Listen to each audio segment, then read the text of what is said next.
Running a little bit later than planned today, because we had a few technical issues to sort out, but everything should be going swimmingly now.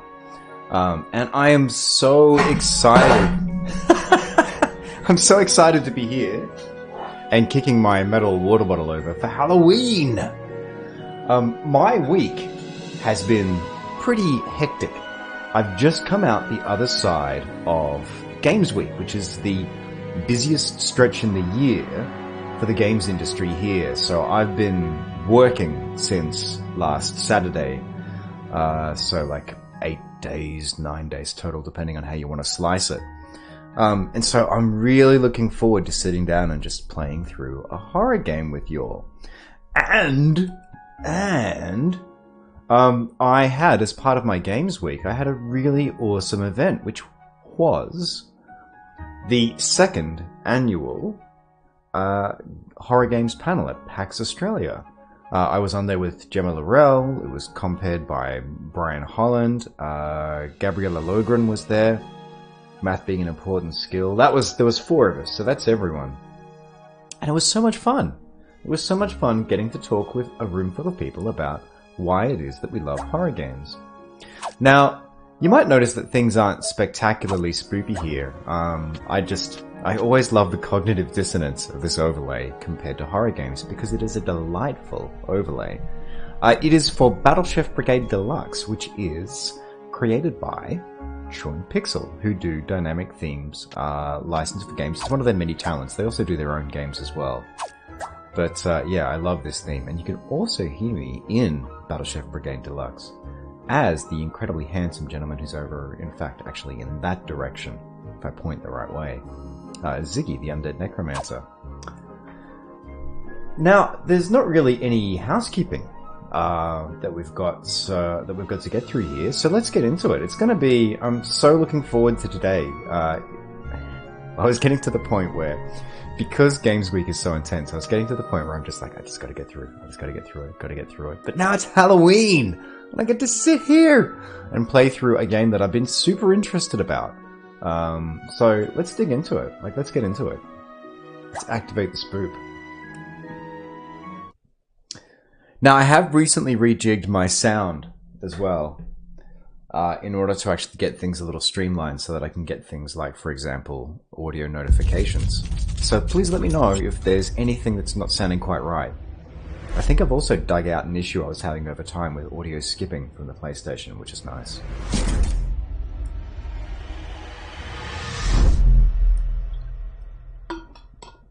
So this is a blind playthrough. I know nothing about this game, except for the fact that it's set in Lovecraftian mythos. So, hang on. I don't think you can see it from there, but I've got an Elder Sign pendant, which I carry with me always. But yeah, it came out yesterday. I've not seen a thing about what this game is about. I've only just watched the trailer. The trailer was really good, by the way. It's gorgeous. Ori dashboard. Dashboard! Let's get our chatbot going as well. You'll have to bear with me. I'm running a little bit slow. It's the aftermath of the week. Hey Ozdeck, how you doing? Thank you for joining us. How's shift work treating you? I'm just in my slightly haphazard way. I'm just getting chatbot up, just so that Codsworth can join us as well. Alright, let's just get those. Let's get our questions. Right, there we go. That's all looking pretty good.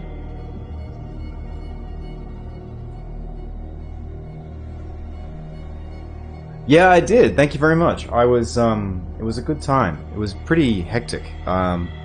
I thought about doing some IRL streaming, but I'm not set up for it, and trying to jump that hurdle and do everything that was involved in Games Week, just not going to happen. I had a wonderful weekend at PAX, but I spent most of it working in a good way. You know, either connecting with people on the floor or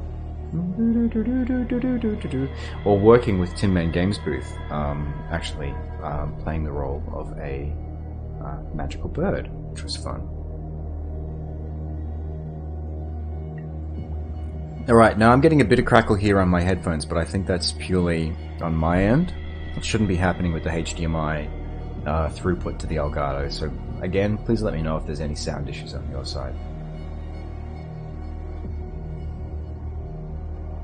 Adjust brightness. The darkest icon. Oh, you don't want me to use that, you want me to use that, okay. Where's the darkest icon? Ah, there we go, there's another Elder sign. Ah, that's so good! It's the Star Elder sign, it's the most gorgeous. It's the most gorgeous visual element of the mythos.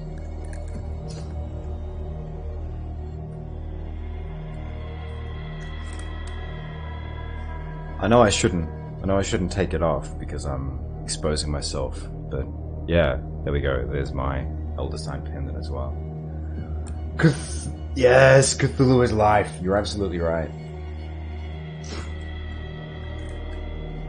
The other thing I'm really interested in this game for too is there were some conversations about this at PAX, but I think the Cthulhu mythos has an interesting way of dealing with insanity, and it's not just that usual sort of like trappings of there's an insane asylum, rah rah rah. Like this Lovecraftian stories, like mental health is very much forefront in them, and the idea of losing your sanity is a huge part of the role-playing game, which, you know, you'd know just as well as me, if not better. So that playlist that you're linking, is that people talking through the Cthulhu mythos, like explaining it, or what's going on there?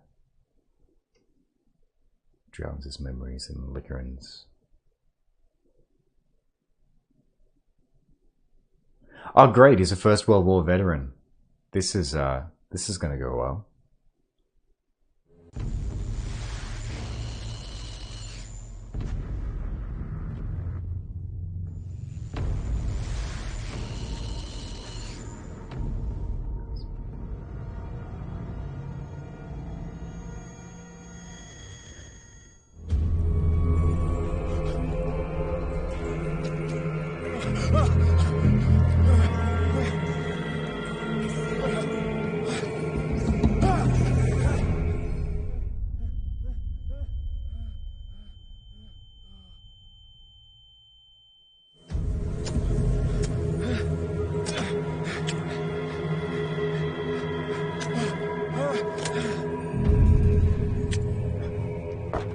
Nice little tension breaker there.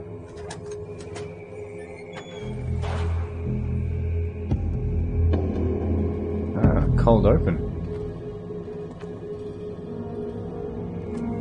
So everything should be coming through loud and clear for you with the audio tests as I was doing earlier, but please let me know if that's not the case.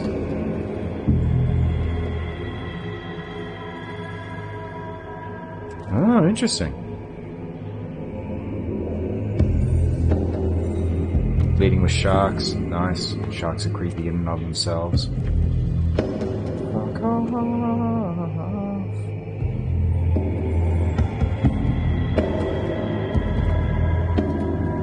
It's really throwing me in the middle of things. Alright, crouch. Yeah, I figured I was going to learn to crouch soon.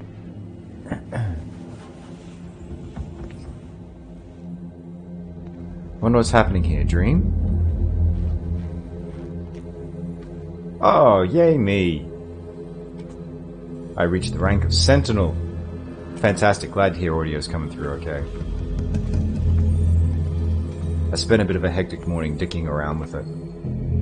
Alright, what does that hand icon mean? Alright, X is interacting.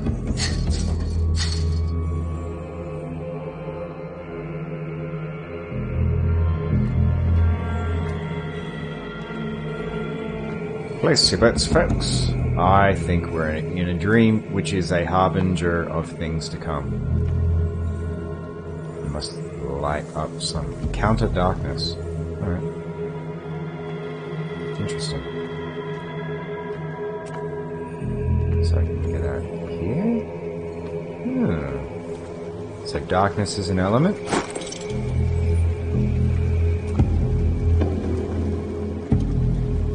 It's like a glyph or something.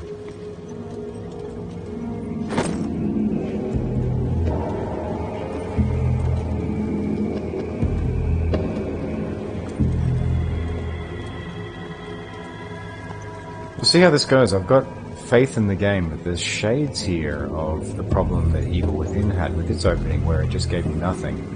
But I'm guessing there's going to be like some kind of reset at some point. Like he's going to wake up and... My controller just started shaking.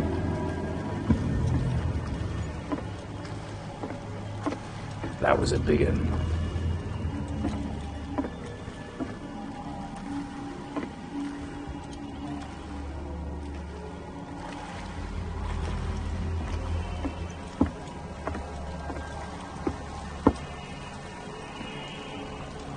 Yeah, there's shades here of that same problem, because I don't know... I know who I am, but I don't know where I am or what I'm doing.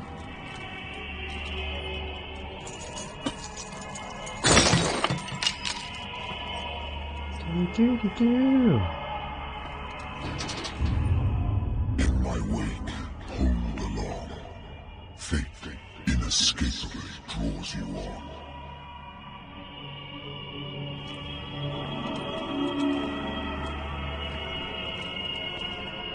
Got a voice inside my head.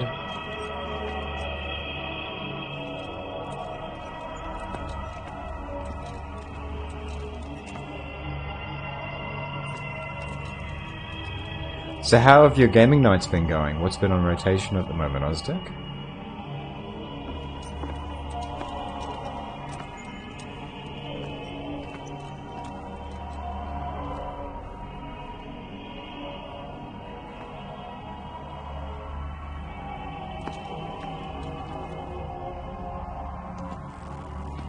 What a putrid offering. Oh, it's a killer whale.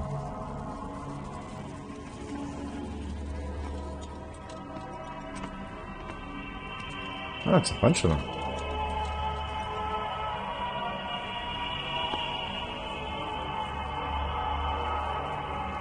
Yeah, very true, very true. What is it, Kadath, I think? There's a whole dream cycle.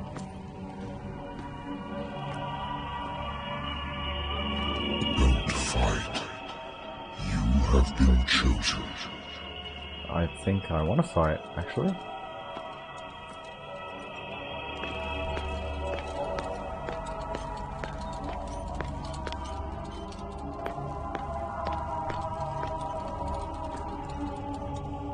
Behold.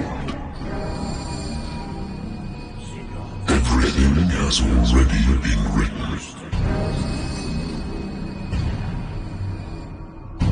But perhaps you will attempt to change your destiny.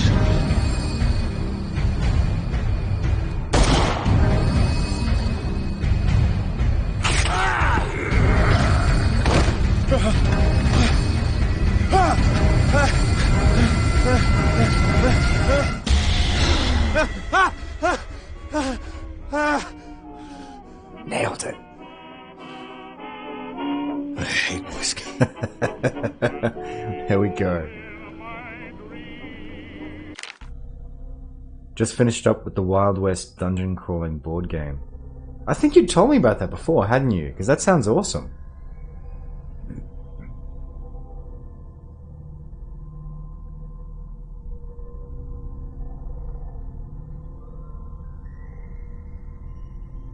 Ah, okay, here we go.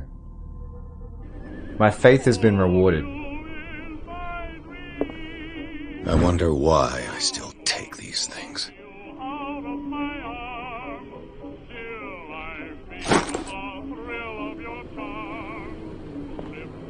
Been too long since I've slept in a bed.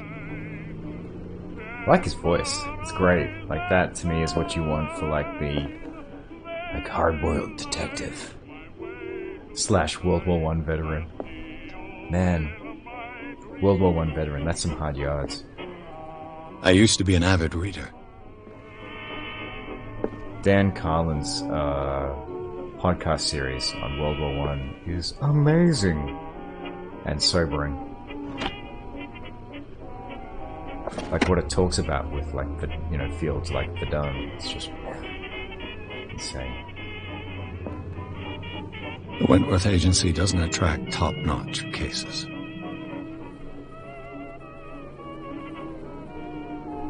United States Detective Agency. Married woman runs off with her girlfriend. The husband couldn't understand it.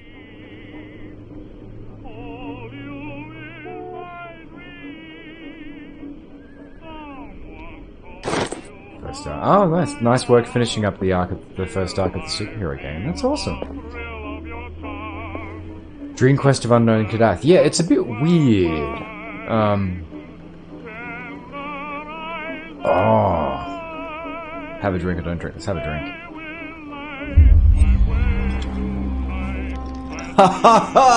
This will affect your destiny. Ah, I'm loving this already. This is great.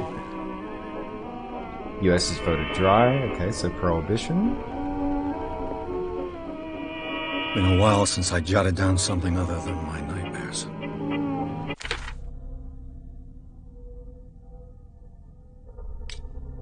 Inventory. Knowledge.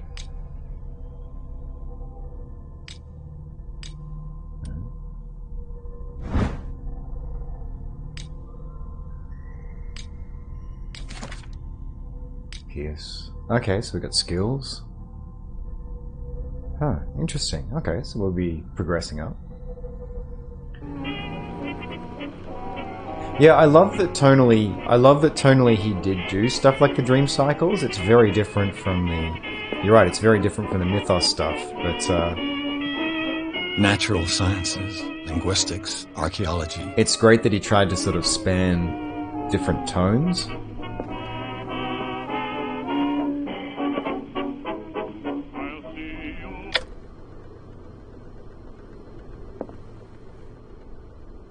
Yeah, I can't...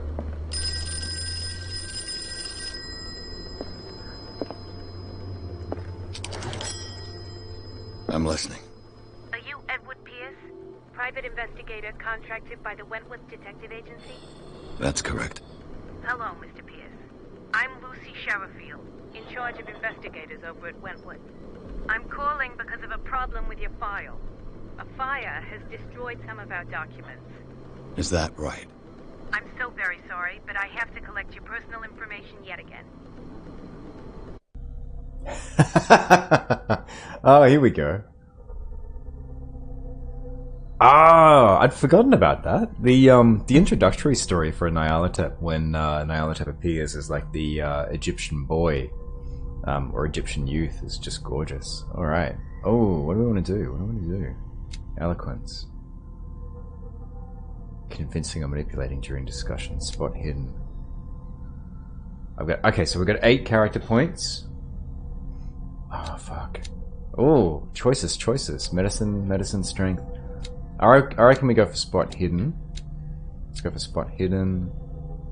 Let's add a point. What do you reckon? Vote now. Vote now for choices for building the character. But I'm thinking of human behavior. I reckon occultism, psychology, and spot hidden sound fun. Understanding past events by now, and because then basically we're setting ourselves up for the fall, like Lovecraft style. Because we've already got like strength of 3. I think setting ourselves up as someone who's able to spot and see things, I think that's a great, it's a great flaw.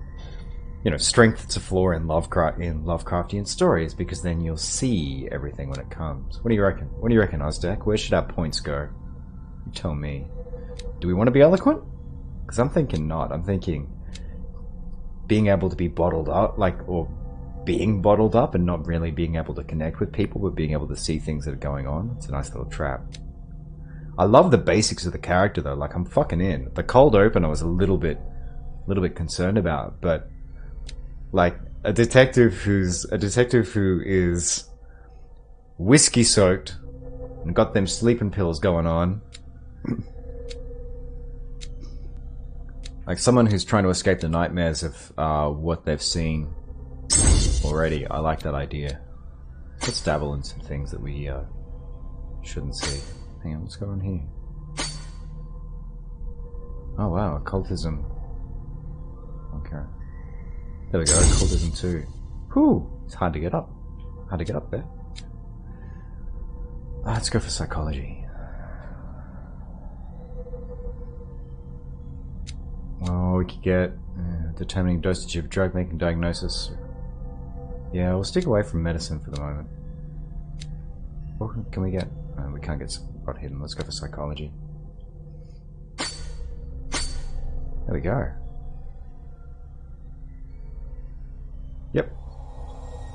Thank you for this information, Mr. Pierce. Our files will soon be up to date. And on a related matter, may I raise a sensitive question? What's wrong? As you know, we wish to closely monitor the progress of our contractors. And it would seem you've been accepting fewer new cases. No cases. Work is scarce. Mr. Pierce, you know as well as I do, there's never been more investigative work than now. But are those cases worth it? They're worth not losing your license. Show yourself worthy of the Wentworth Detective Agency, and we might keep you on the payroll. Mr. Pierce, are you still... I'm coming. Okay, so the lip syncing's a little bit hit and miss, but we can forgive that.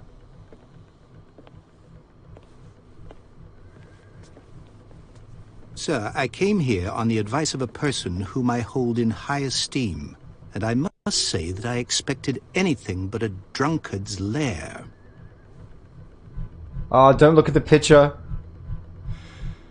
You're free to leave anytime, sir. Do you know to whom you speak?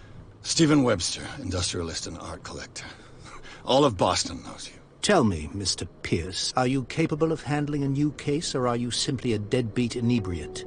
If you come to me, it means you're desperate. Nobody believes me. They take me for an old fool. Sarah, my little girl. She is dead. Even you must know of her. She was Sarah Hawkins. The painter?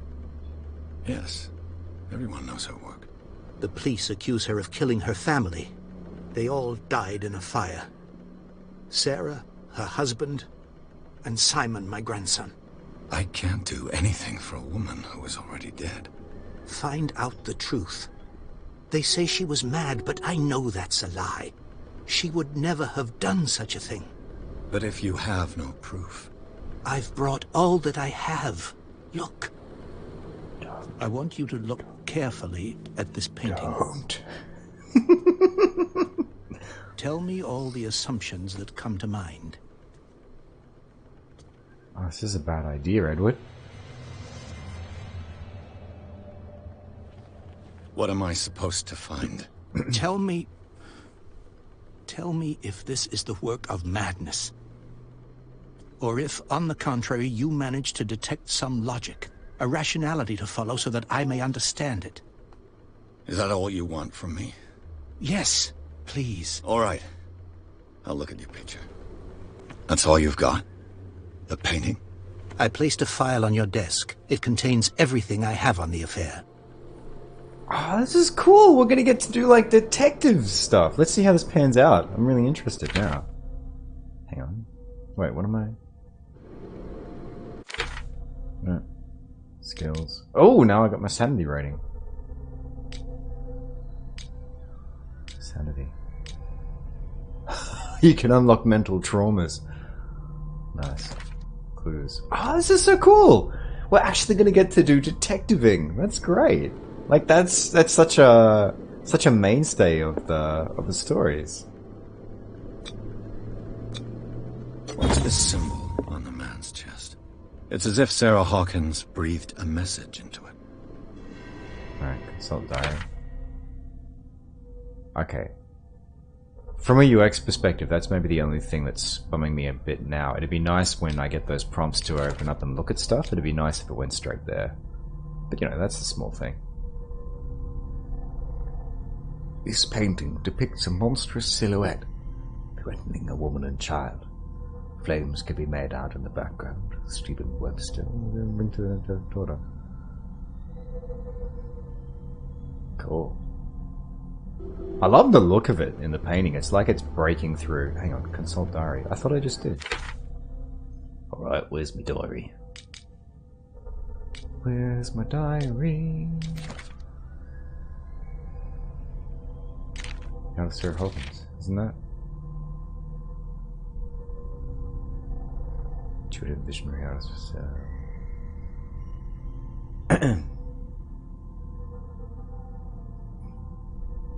Then the world of Sarah Hawkins is a portal open to other dimensions. You had to go and say it, didn't you, Edward? You had to go and fucking say it. Alright, examine the Hawkins file. Let's do it. Let's do the thing. Let's examine the file. A warehouse on Darkwater. Some sketches of the Hawkins family. Rather thin. Fire started.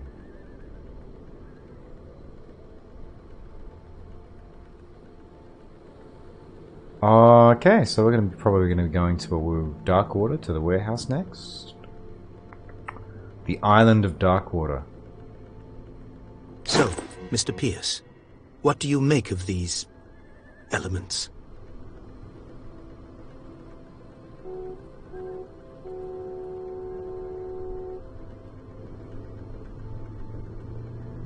The sender's label mentions Warehouse 36. That's right. It came with Sarah's last painting. And you think your daughter could have been the sender?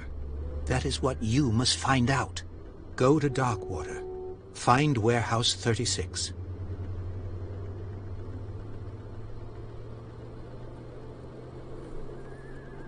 Darkwater? Never heard of the place. Where is that? It's a small, remote island off the coast of Boston. Sarah lived there with her son and her husband. I suppose you want to ship me off there. Darkwater holds the secret regarding my daughter, Mr. Pierce. You must uncover it. Ah, this is so good. I'm in. I'm in. This is everything. This is everything that I'd hoped for from the opening of this game. Unlocked answer. Alright. Something's not right with this story. Let's go with that. Her husband was a big deal on the island. But the police are sticking to the accident theory. Though they mentioned Sarah's mental state was fragile. I believe you are right, sir. This case is not as simple as it appears. I am aware of that. I believe there is more to this case than just an accident.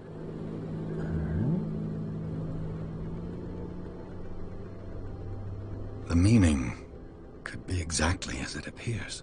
I think your daughter is sending you a message. That's what I believe, too. It was 3 months ago that I received the call from the police telling me of my daughter's death. And yet a short while after, this painting was delivered to my home. The painting is linked to this case, can't you see? You must find the meaning behind all this. Good question. I'm not sure. I think Call of Cthulhu is available on PC as well. I don't think it's a PS4 exclusive. So it should have launched on PC too.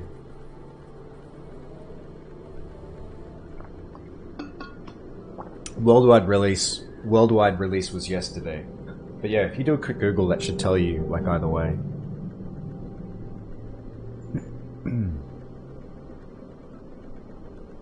You must tell me if what the police suggest about the mental state of your daughter is true. No. Sarah had visions. Everyone knew that. She never would have hurt a fly. She only thought she saw things. Saw things? What do you mean by that? I never knew what she meant by that. My daughter was an enigmatic figure, Mr. Pierce. You must find out the truth about her life and death. I thought I already had found out about Warehouse 36. Oh, I guess. Doopy-doop-doop. The sender's label mentions warehouse. That's right. And you think you're... That is what you go to Dark. Fair enough. Alright. I think I'm beginning to understand. I'm willing to do anything for my daughter to recover her honor. Quiet down. I'm on your side. Let's sum things up. An artist dies with her family in a house fire. Your only clue is a sort of promontory painting sent from Darkwater right before her death. Correct. And the rumors about her supposed folly. Which you don't totally deny. Find that warehouse. Find out the truth regarding Sarah Hawkins' death. You'll be handsomely compensated. All right. I'll take the case. I'll go to Darkwater and look into the death of your daughter. Thank you, Mr. Pierce. I didn't expect any less coming from a man in your situation. Something's queer. But it's not like I have a choice. So what's your favorite Lovecraft story? Darkwater. I think I've got a book on the North Atlantic. I'll no doubt find some information on this island in there. Like, what's a story that floats your boat the most? Oh, sweet. Finding a medicine. Yay! Okay, so it looks like it will actually open up to the spot that it's prompting me for in some situations. That's good. Secondary objectives. Find out about Darkwater. I used to be an avid reader. I love that used to. It's interesting listening to his performance too. There's some interesting choices so far. Like there's been a couple of moments of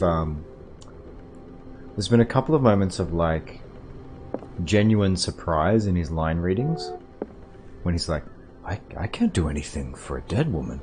It's interesting. It was an interesting choice. Like love to know like what the thought process was behind that.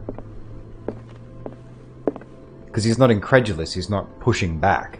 He's not like, you know, you're an idiot. Like, I can't do anything for a dead woman. Instead, he's like, you know, why would you even ask me that? It's interesting. Darkwater is off the coast of Boston. But I've never heard of it. According to this book, it was often mentioned during whale hunting times at the end of the 19th century. But it seems to have been shunned since then. Don't let the romanticism of these moving evidences of such an even fool you have on the gods were a gigantic creature still ornates the walls of long abandoned caves. Was it a dream or was it a oh Jesus Christ. Oh no, it shouldn't be Dagon. But if it is, excuse me, we're gonna be proper fucked. I mean, it's Call of Cthulhu, so we're proper fucked anyway, but interesting. All I have to do is go to the port. I just hope that I can find a boat able to take me to Darkwater. Alright.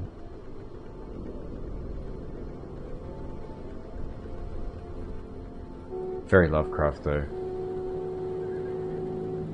Ancient religions on the island, little known location. Rich history. Alright, well, let's GTFO. Let's get out of here. I don't think there's anything else we can do here. Oh, nice. Almost missed that. Missed water damage on the ceiling. The place is a hovel. With the dude sleeping here as well. She said something about the couch? Yeah. His couch, which now has that on it? Yeah, sleeping here as well. Dude's gonna... I suppose he faced worse in World War I. Dude's probably getting some sort of, like, serious infection in his lungs. The Lost Battalion. Holding your position and obeying orders. That isn't courage. So have you got any plans for Halloween, Ozdek? I got a character point and I earned a trophy. I'm not sure if I've managed to filter those pop-ups out, but I may have, I may not have. Pierce took the Hawkins case. The cursed artist is accused of having caused the fire that killed her and her family. As the only clue, she left her father a disturbing painting even, on the shipping label, an address. A warehouse set on the docks of the island of Darkwater. The place seems to be the starting point for Pierce's investigation. was quite proud of myself for slipping like a terrible walking impression into both of my panels at PAX. Got good receptions both times. People are so kind. You are so kind to me, everyone.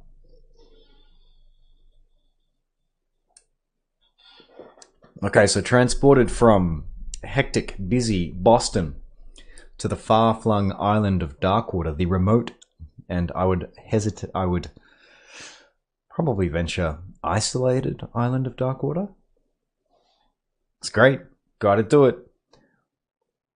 I hope it never comes off as mean-spirited, like when I call out these like games like employing these tropes, because it comes from a place of love. Like, I love when they use, you know, when they go with horror tropes that are just so much fun to play with. Like, I'm not trying to be holier than thou or try and be smarter than the game.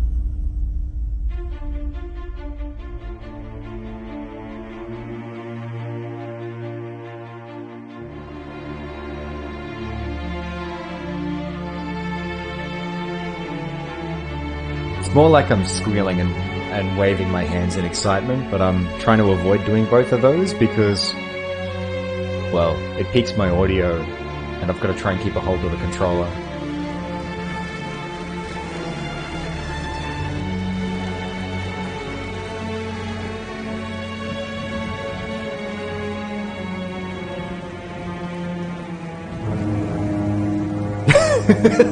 Although that was kind of funny because it was like he was looking up at the subtitle. It's like, what? A game by Cyanide Studio? I'm digging the mechanics of it so far, what they've shown us.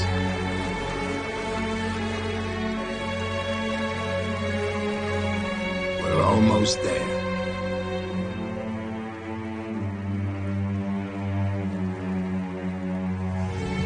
You're getting buffering on your end. I'm sorry to hear that if that's the case.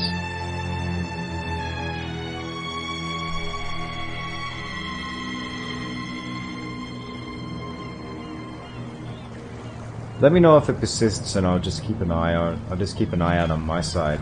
Oh, there we go. That really was our cold open. Nice. Please tell me there's another wreck.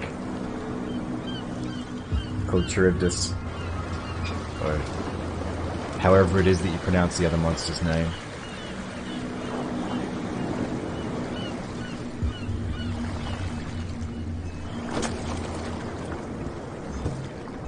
Stay on board. Nice. There's guys coming to unload.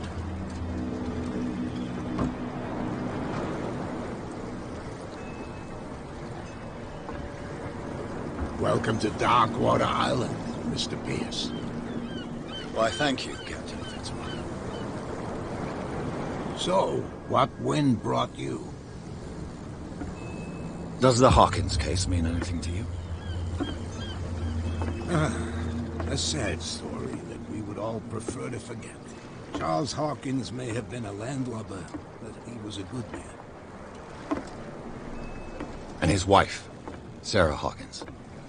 A nice young woman, and a great painter. What a tragedy. You know what? Go have a drink at the Stranded Whale. What you need is a good pick-me-up. Mitchell may not be very welcoming, but his bar holds a surprise for you. As for me, you'll find me at the Harbor Master's office. If it's the Hawkins family that brings you here, I have a pile of documents that should interest you. Understood. I'm going for a look around the docks. It's always hard to tell.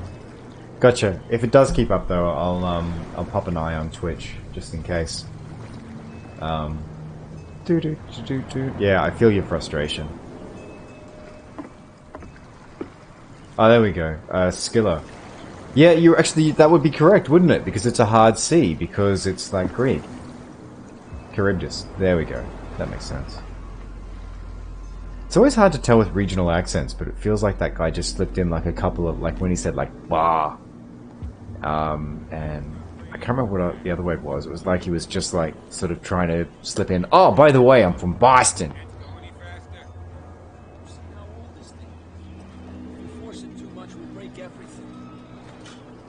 You can't do that. But it's only a fish. A fish? You've got no idea. Don't badmouth what you don't know. Or you'll pay for it for sure. The same goes for you, sir. Move along.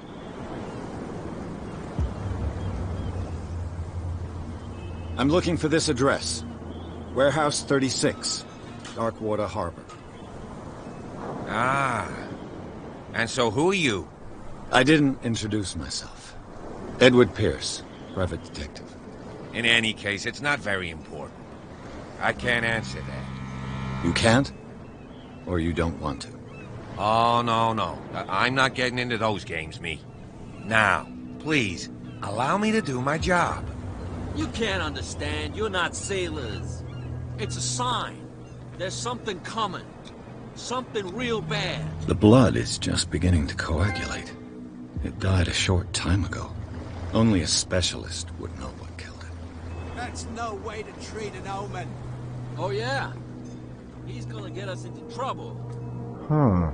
You can't understand. You're not Can I do sailors. anything else here? It's a sign. There's something coming. Something real bad. Don't put that... You can see that I'm busy, can't you? You That's can't no understand. way. I guess You're that's not all I can do with that sailors. for the moment. Oh, yeah? It's a sign. There's something coming. Alright, so something killed it. My guess is it's set. It's kind of set us up for it being whatever that thing was that we saw in the dream. Stupid idiots. Forget it. Nobody listens to us anyway. Harbour Master's office. Let's go sniff around the Harbour Master's for a second. Let's see what's up there.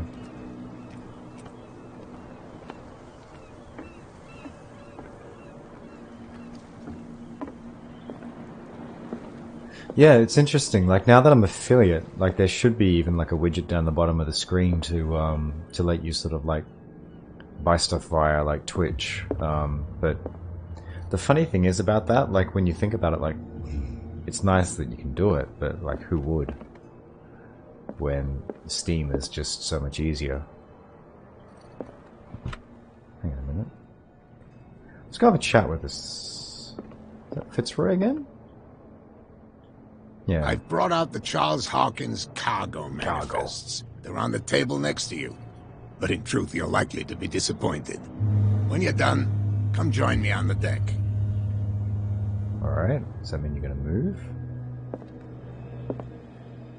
These manifests are signed by Charles Hawkins. But that's all I'll get from them.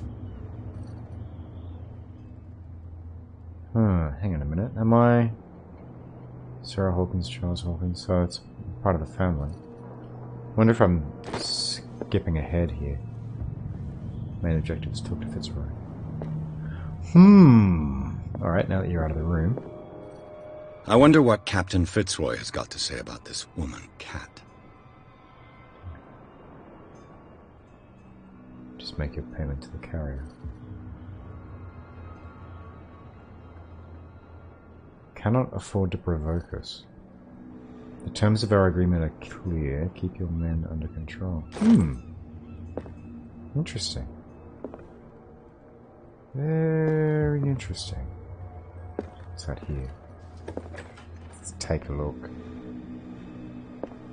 Bunch of shovels. Oh, that's pretty. I like it. Nice and atmospheric. It's funny how games can do a lot with a little in terms of, like, the number of polys that are probably being thrown around here compared to something like, say, a Naughty Dog game. It's pretty minimal, but like there's a really evocative feel here. Oh, look at that! This is a house perched up. Jesus Christ, it's like it's being cradled by those rocks. That's gorgeous. That is gorgeous. Harbour.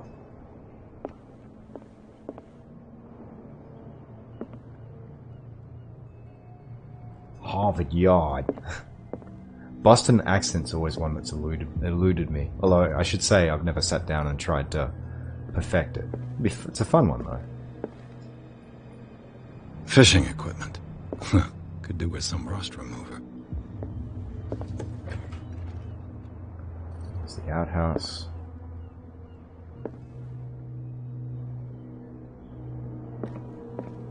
What we got going on here?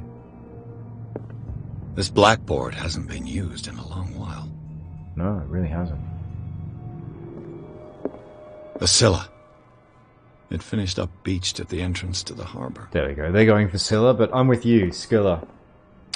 And my classicist partner would agree with you. Just like Kaiser for Caesar. This second volume teaches ethics and good practice to medical staff. Yay!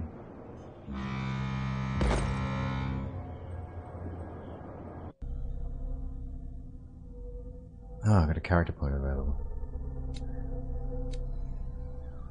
I might just start storing those for the moment. Like if they can't make something, I suppose percentages. A percentage is something. The medicine and occult skills. Oh, medicine and occult skills can only be improved by objects discovered in the environment. Very interesting. Psychology, though, you can learn just by just by doing your thing. All right, let's dump something more into psychology.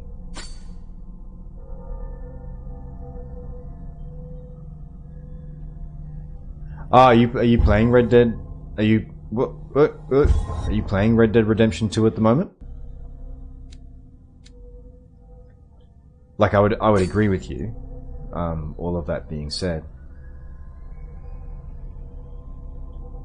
because yeah, Rockstar's a fucking factory in terms of what they can do technically with their games, and you can see that this is a game that's kind of part labor of love.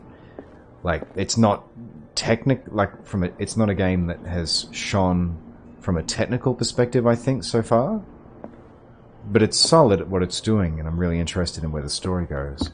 But yeah, it's hard to compare against like what studios like Rockstar can do, or Naughty Dog. But there's a really interesting conversation that's happening at the moment in game dev about that too, which is the work practices inside those studios and the toll that it... This man and Fitzroy could be twins.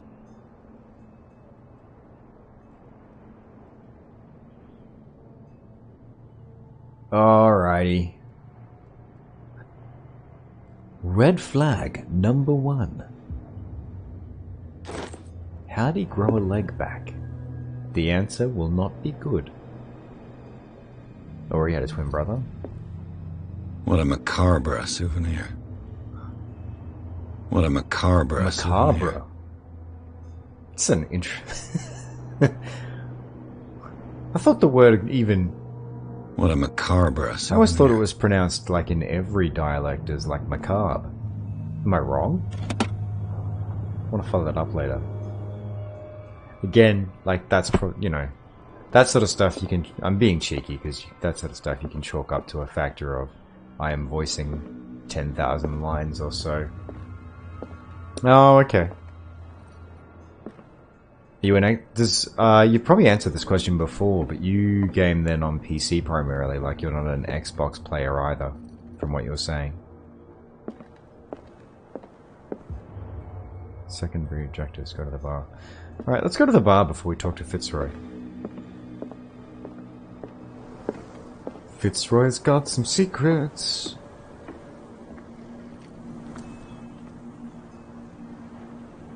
What's that? No, sister. Lamb. Let's go and damn ourselves by having another drink. Prohibition is just a joke around here. That suits me fine.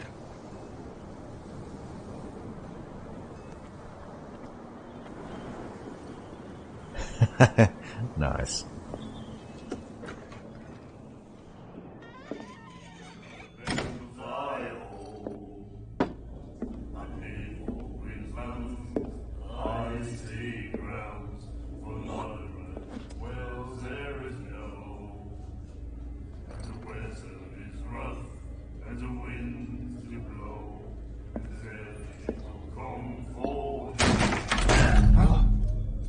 Hey, Be careful.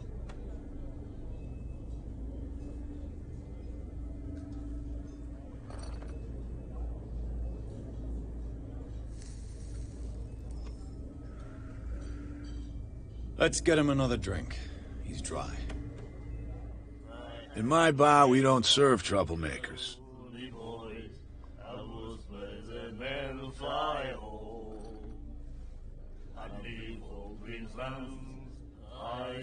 Oh, here we go. You can use different traits. Guidance show request, strength, eloquence. You saw what happened. He's the troublemaker. Oh, you're a true mainlander. A real princess.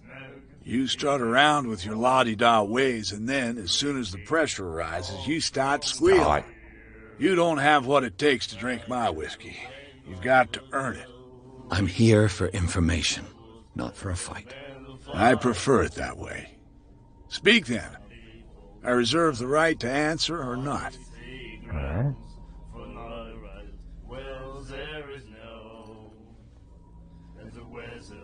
Captain Fitzroy told me about a little pick-me-up. Oh, yeah? That must have been before you came looking for a fight in my bar. Oh, come on. Because of a little tussle. Drinking it here is a privilege, and I grant the privilege to whoever I want. Anything else?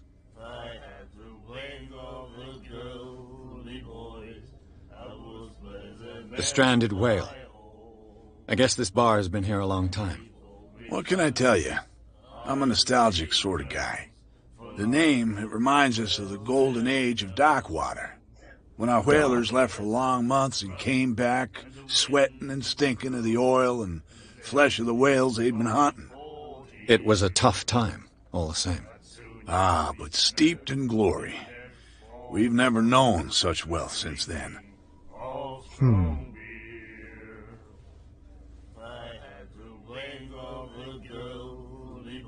What can you tell me about her? We all knew she was famous on the mainland for her paintings. Never understood why. Then, I don't want to speak ill of the dead.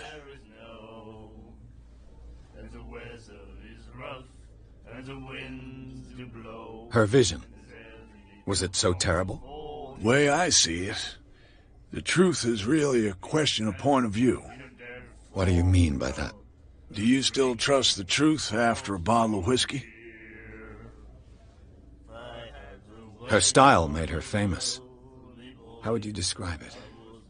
Tortured? Yeah. Well, it wasn't normal. I mean, for a young woman with a child and all that. We saw them in the papers and we said to ourselves, who can paint such things? Is that how she sees the world? So they made you feel uncomfortable? You need to see them for yourself. Make up your own mind. Oh, that's a bad idea. I've got what I need. Anything else? Yeah, this is really cool. I'm loving that there's an RPG style like conversation mechanic with talking to people. I'm digging that. It's pretty awesome. I didn't expect to find alcohol on this island. What's the source of this miracle? You mean who? Our source of supply wouldn't like me to betray them to the first comer. I'll tell nobody. She'd know it anyway. Anything else?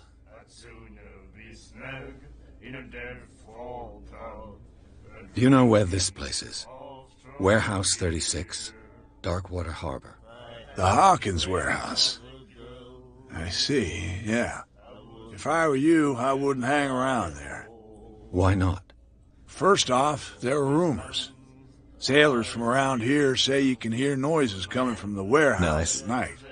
Screams, that sort of thing. Screams? And that's not all.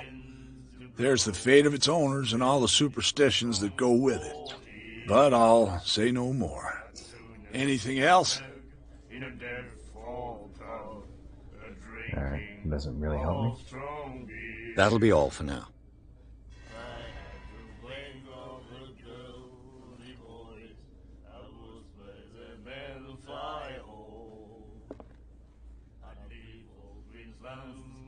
I see ground. Oh, here's a fine-looking fellow. Nightmares. Can hear things and voices whispering. Will follow its reader and appear at various locations, gifted with its own consciousness, until it finds a new reader.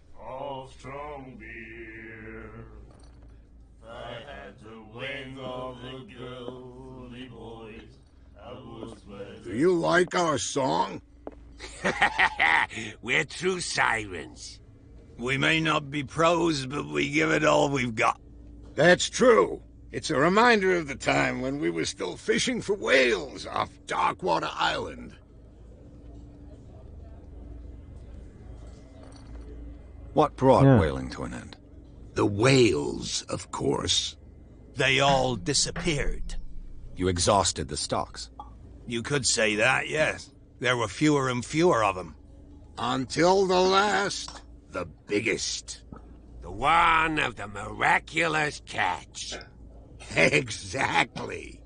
Huh. I bid you farewell, gentlemen.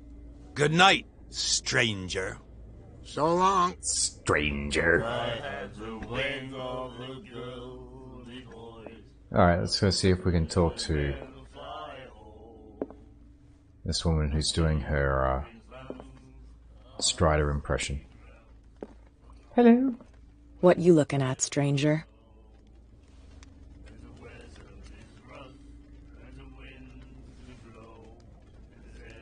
I'm just passing by, sorry. Let me drink, stranger.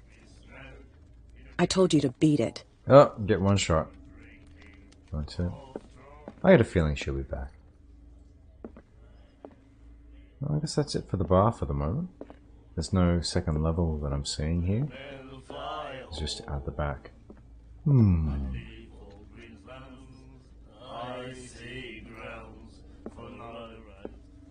Yeah, you're right. Like it was really well done. Like it forefronted the strength and the like strength of character, and also just the diffidence. Just did not want to talk to me, but yeah, it wasn't overdone. Hard notes to hit without having them ring too hard. Yeah, it's good. I haven't looked at a cast list for this either, so I'm going to be curious as all heck to see who's doing what. Excuse me. The miraculous catch. Apparently, the most significant event of the last 80 years.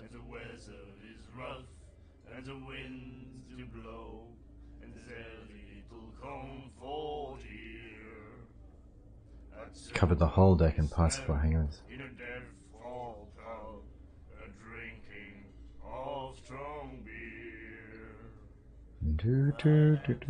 Alright, so the miraculous catch was a real thing.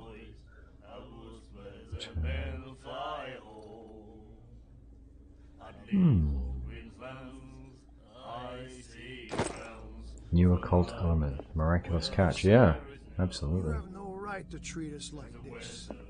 And the doctor, what did he say? He laughed. Yeah, I wonder if she's going to end up being Cat, because that feels like that's where they're going with that character. But I got a feeling she'll be back. She's got chops. Charles Hawkins was a heavy drinker. And a debtor. Interesting. Miss Baker always free for the lady. Okay, fair enough. Alright, let's go have a chat with Fitzroy and see if we can figure out a little more about what's going on with him.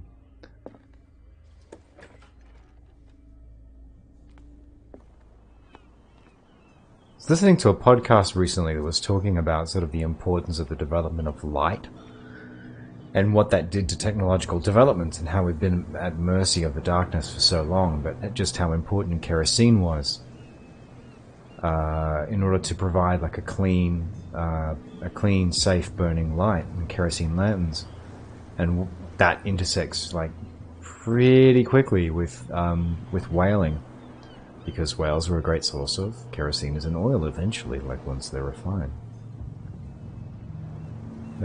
Dishonored did a lot of really good stuff with that aesthetic too. Like it was almost like whale punk, their technology. Hey Fitzroy. How you doing? From here, I see everything that goes on in the harbor. The hard-working lives of my sailors, the fights at the stranded whale. Even the antics of these wharf rats don't escape me. It's you who lays down the law around here. Oh, I wouldn't go that far. I'm just the last serving captain on Darkwater. Tell me what I can do to help you.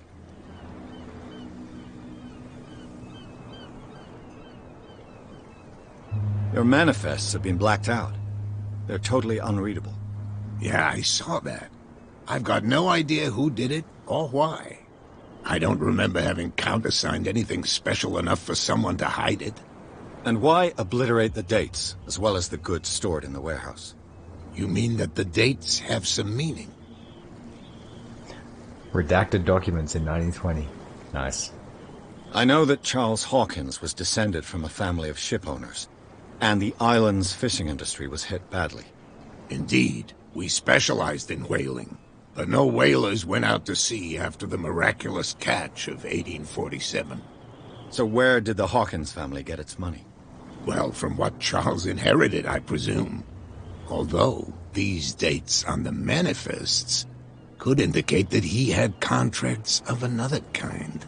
With whom, I wonder? I'm looking for Warehouse 36. Do you know where it is? Look, it's right there. The warehouse is opposite the jetty. You can't miss it. Okay. Understood. You know who the building belongs to, don't you?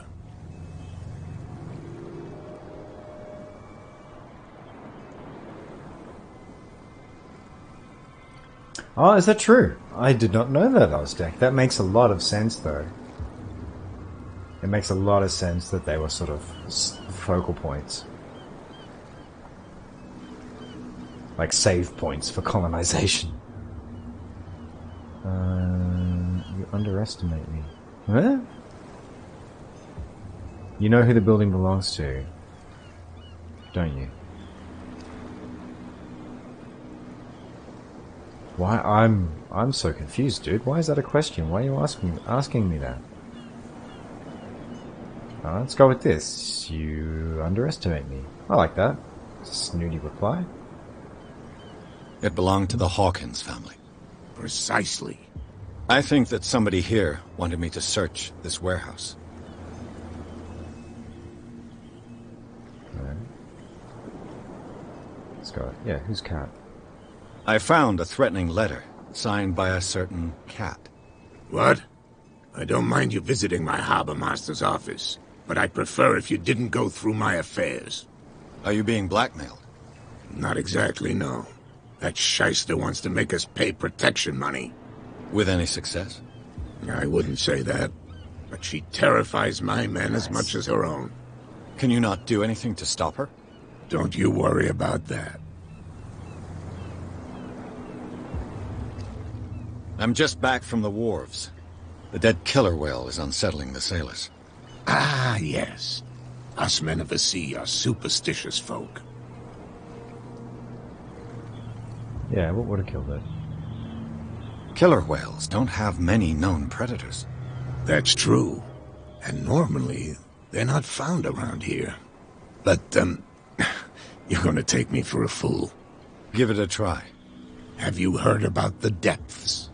Trenches that plunge into the earth, and that shelter creatures unlike any other. You're talking about mythology. No. Indeed, you're right. It's talking... Oh, I suppose it's 20s, so, yeah, functionally. The police took the decision to put the killer whale back into the sea. You've got to understand them. They didn't know what to do with it. I think that was a mistake. Who says that whatever caused those wounds is no longer in these waters? You think we should have kept it? To look into the real cause of its death, at least.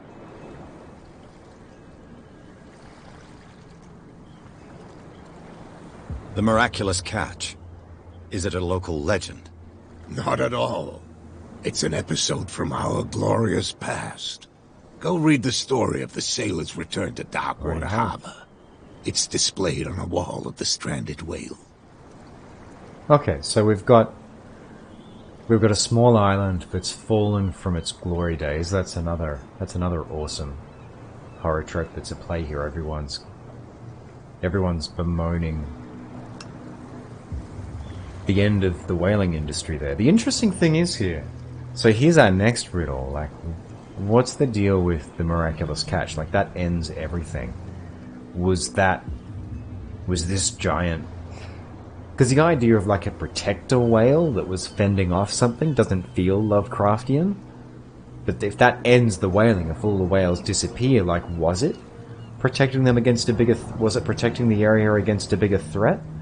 Or was it somehow maybe like an offense to take this thing because it was special in some way? It's interesting. I'm looking forward to seeing where that goes, because the Scylla or the Scylla, depending on how we slice it, it paid for that heavily. Like, the ship is a wreck. So they got the whale, and that was it. Like, that's it. Game over. All she wrote. Alright, let's be bold and say, hey, this looks like you. I was looking at your photograph. The one of the man in front of the boat. Ah, yes, I can see the one you're talking about. Interesting resemblance. I thought it was you, but with a wooden leg. And for good reason. That's my father in the photograph. Your father? John Fitzroy, captain of the Scylla. His wooden leg is here. You can go and see it if you're interested. I still think it's him.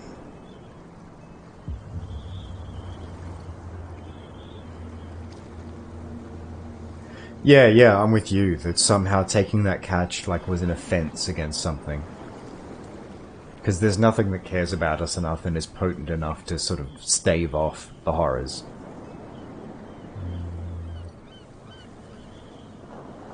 I shall be on my way. So come back and see me when you've got something new. Alright, I'll do it. Salt diary.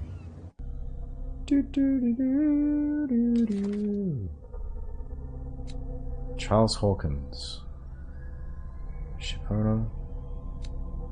Sarah Hawkins, painter. Deceased. James Fitzroy. Roy Mitchell. Simon Hawkins. Yeah, when we were talking to Roy, you could see, you know, going back to what we were talking about before about technical limitations, you could see, like, with his beard texture, like, it was kind of straining up against the limits of the engine there. Island of Darkwater, Darkwater Port, Stranded Whale. The Coat, the Miraculous Catch. Clues, manifests. 1890-1907. Alright, so that's still fairly recent. Charles Hawkins stuff. Clues. File on the Sarah Hawkins case.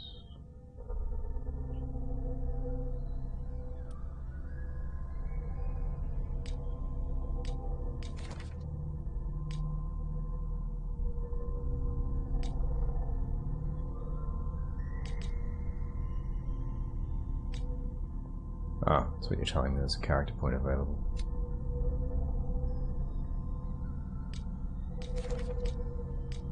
The case. Get inside. Yep, fair enough. I'll do that.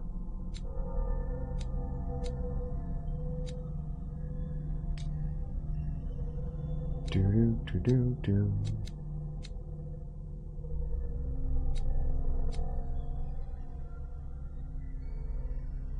Spot hidden. Let's bump that up. Alright, another point. Spot hidden. Because why not? No. Right.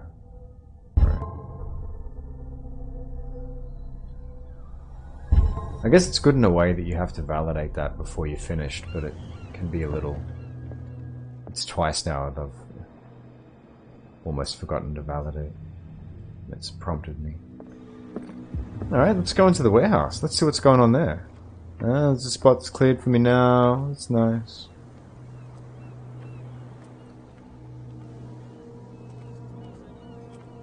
That's no way to treat an omen. Oh yeah?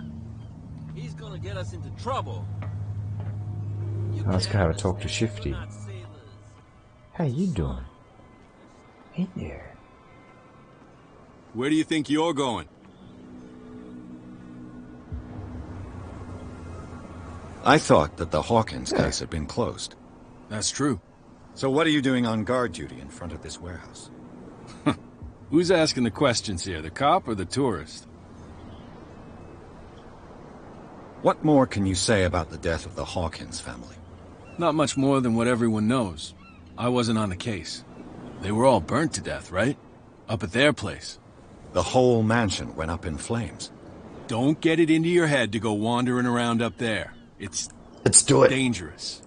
What do you mean by that? The only one left there is old Silas, and the accident has affected him badly. He can be unpredictable, especially if a stranger starts poking around the property. Is he a danger to the public? No, he's in his own home. Do yourself a favor. Leave him well alone. You again. I told you to beat it. No need to get worked up.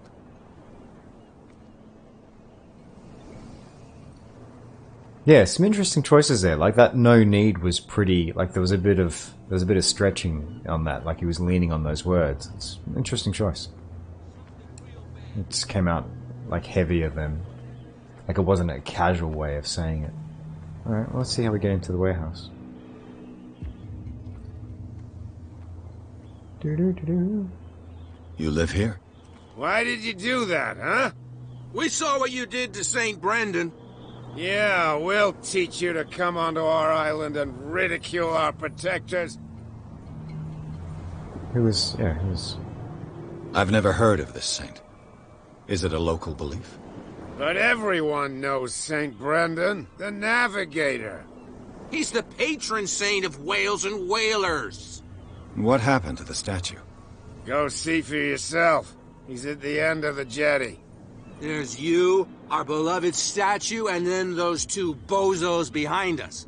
Wait, now that I think about it, it's got to be them. There's one of them who's always going back and forth to the statue. Quieter. That's all we need for them to hear us. What brings you to Darkwater? Very wobbly drunks.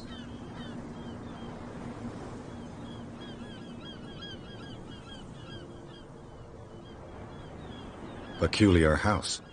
Yeah, that's where we live. Our boat. It's not because it doesn't float anymore that we're going to abandon it. Isn't it a bit early for alcohol? We got nothing better to do anyway. There's not much work around here. Fitzroy gives us a few chores every now and again, but since the whaling station shut down, ain't a lot of jobs left around here. So we drink. That statue represents your local saint. What do you mean by local, exactly? You wouldn't be looking down at us, like all townspeople do. St. Brendan. He protected whalers and fishermen like us. Until those assholes defaced him.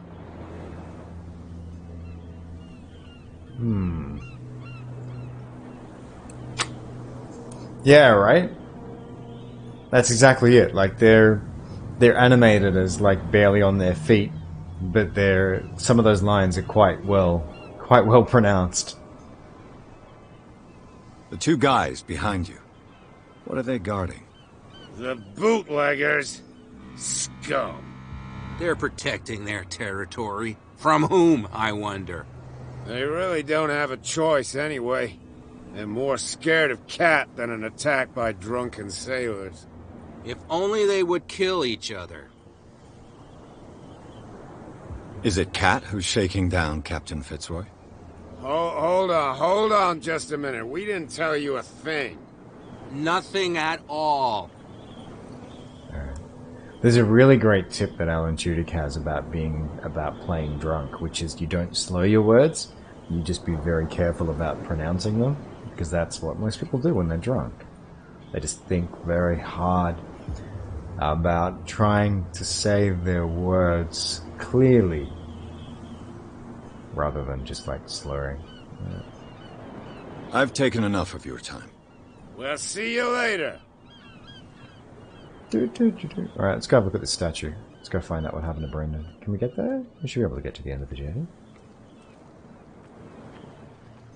Let's go see what's going on. Then we'll go have a chat to those two. Let's see what they've got to say for themselves. Scallywags. Ah, so investigation includes picking locks. I like it. Damnation. I broke it. Oh, that's not good. Oh, I love it that the game saves it like straight after you do that too. It's no use. The padlock won't Alright, we'll dump a few more points in investigation then. Get better at picking locks. Oh, fuck off. No. Bad. Bad, bad, bad, bad, bad, bad, bad. Glyphs. Nothing good comes of that.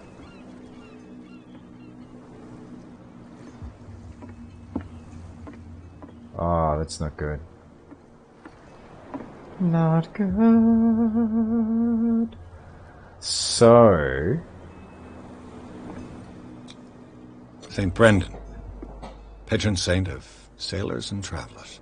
Desecrated. I can't even say which language it's written in. Hey Ella, how you doing? Thank you for popping in. It's lovely to see you. We're currently in the intermittently Bostonian port of Darkwater. And their patron saint has been desecrated by glyphs. Someone's gone and written on there in terrible script. I'm pretty good. Thank you for asking. My body hasn't... I had a pretty... Like, I didn't drink a lot this week, and last week. I'm super glad about that. But I'm still super low energy recovering, so it's great to be on here and, like, chatting with people. How you doing? Like, how... Because you... When I left Megadev, you were still going hard. And I know you've had a super busy stretch leading up to PAX, as well as like everything that was happening with Games Week. So how are you doing, huh? How's life treating you? Answers on the back of a postcard sent to Darkwater. Darkwater.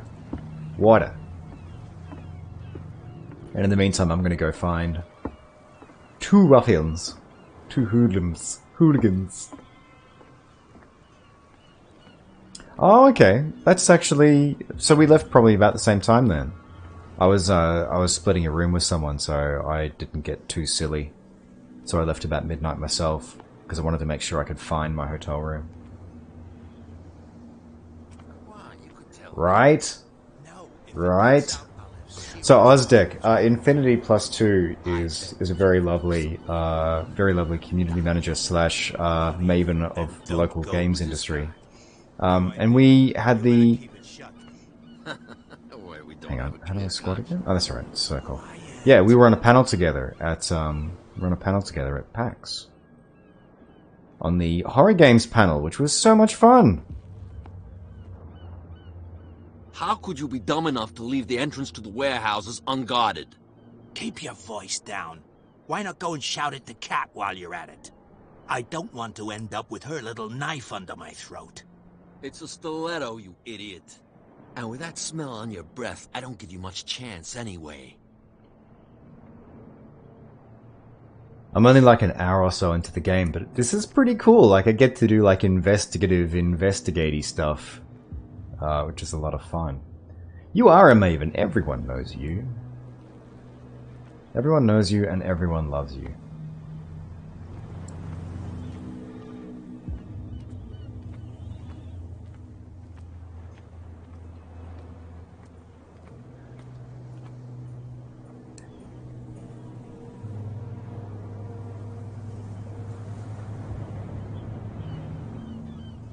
Yeah, quite possibly. I can't remember if we... The horror panel was amazing. It's what got me into streaming horror games. It's one of the highlights of my year. An hour is never enough time to talk about this stuff. Yeah, Ozek has been reading through... he was talking to me before about how he's reading through the Lovecraft mythos at the moment, and was talking, saying some really smart stuff about the dream cycle stuff compared to the rest of the old god stuff. He made a really good point during the cold open of the game that dreaming is a really big part of Lovecraftian mythos. So, Yeah, we've been having some good chats. I'm not surprised that you're back to working hard. Yeah, right. I wonder if there was a platform where one could, like, talk with others over, like, say, a video connection and stream that to people. Right?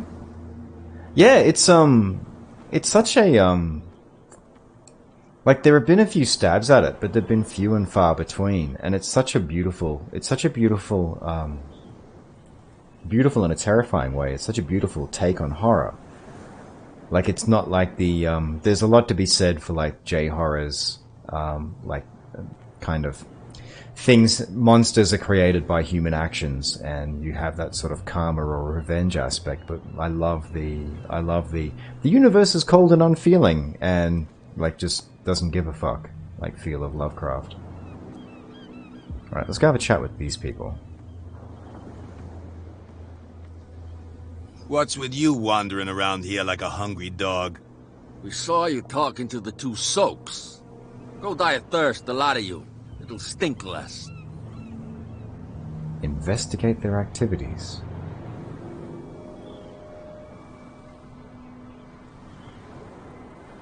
Oh, okay.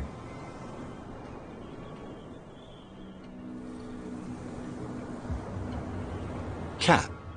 She's your boss. What? You listen through keyholes. She's the boss, yeah. She says who goes in or not. Shut up, you dummy. You wanted to know that you also talk too much. She must be quite intimidating if she can make two men like you. Yeah, she's got a stiletto. She redid the smile at the last one who wanted to get in. I hope he had a good dentist. No, you don't understand. She really cut him a new smile. But he only smiles with the left cheek. Oh, let me know as well what your non-work related Twitch account is, because I'm not sure that I'm following you at the moment, Ella, and I'd love to follow you and check out your streams too. If I can find that on Twitter, then I'll go have a look there, rather than putting work on you.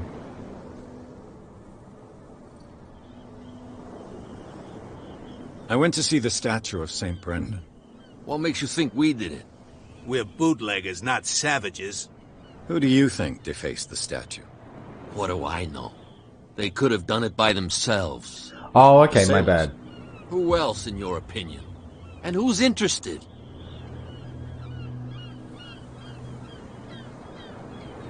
Okay. But yeah, Lovecraft really is. It's an interesting place for horror, because, like, the saint statue being defaced, like, in Lovecraft, that saint statue is not protecting anyone. Like, it's not doing anything, but it's a nice atmospheric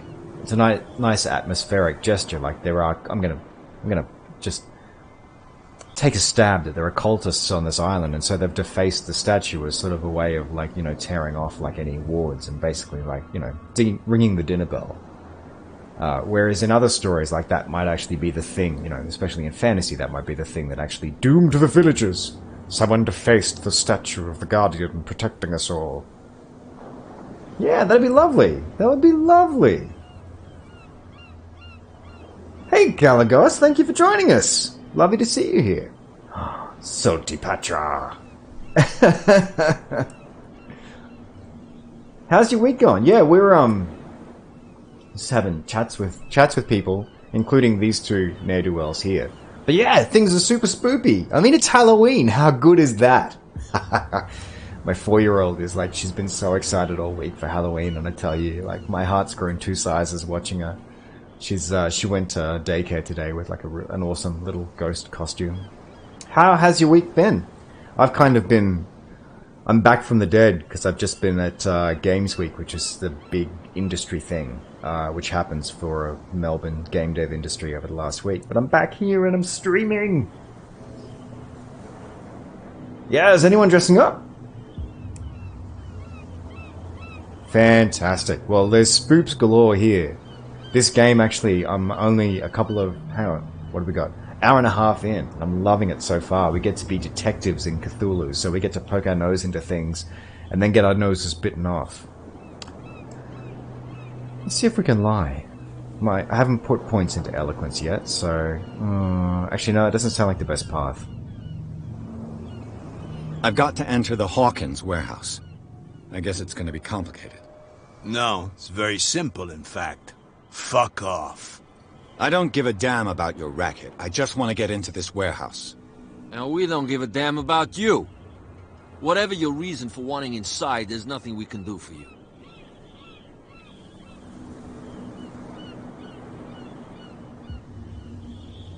Oh, this is something you don't understand, just around the corner. Yeah, absolutely, Ozdeck. A big part of the mythos. That's so true. Something that we don't understand just around the corner. And those stories where people just skirt something so much larger than themselves, but only just manage to escape. Like, what's the... I can't remember the name of the story, but the story where you actually meet Dagon for the first time, and spoilers, Dagon's the island, and the person who's on there manages to just get away with their sanity and their life. So good. Oh, you finished Fallout 1, Caligos. That's awesome. And you're onto Silent Hill. Oh, fantastic. Are you playing the first Silent Hill? So you're going through from the start? That's a classic there. Yeah, Games Week was amazing. Games Week was... It's always an onslaught, but it's always amazing. Like, just catching up with so many people, having so many chats. Ella, Infinity Plus 2, really summed it up well before by saying that she felt like she'd had a month of emotions in a week. Like, that's oftentimes what it's like. It's very full on, but it's great. And before too long, Infinity Plus 2, you shall have 3 followers under Salty Patra. If I can click the button. There we go.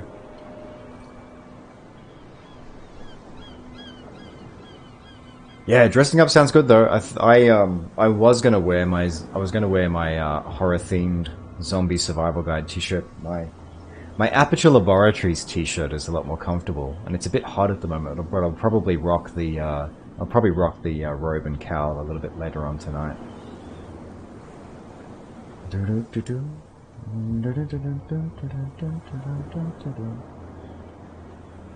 Are you dressing up for Halloween? Infinity Plus 2? Stream visual novels, RPGs, or horror games. Oh, wow. That sounds amazing, Infinity Plus 2. That sounds... And just to clarify, I've got a bit of a habit, especially when there are multiple people around, of just referring to people by their handle, so there's less confusion. Yeah, that sounds amazing. Talking to people about their love lives, that can get complicated, but you've got the chutzpah and the tact to handle that. Deep and Meaningfuls with people actually I find that those can be some of the best conversations on Twitch. Like one of my regular people who will pop up, Sunganith, is awesome about being really open about what's happening in his life, and I really appreciate that. The level of trust in sharing that information with someone who is just a face on a webcam, it's really cool.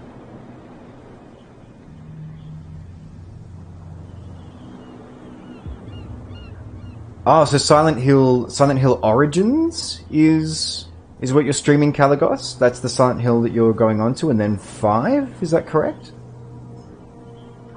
A Halloween fair! That sounds the best! That sounds the best! Yeah, being excited and supportive. It's such a great opportunity with a platform like this to be able to do that too. But yeah, being able to support people and just being excited about what they're excited about. That's why I love, like, themed streams, like whether it's talking about Fallout or horror games. It's the best! A witch.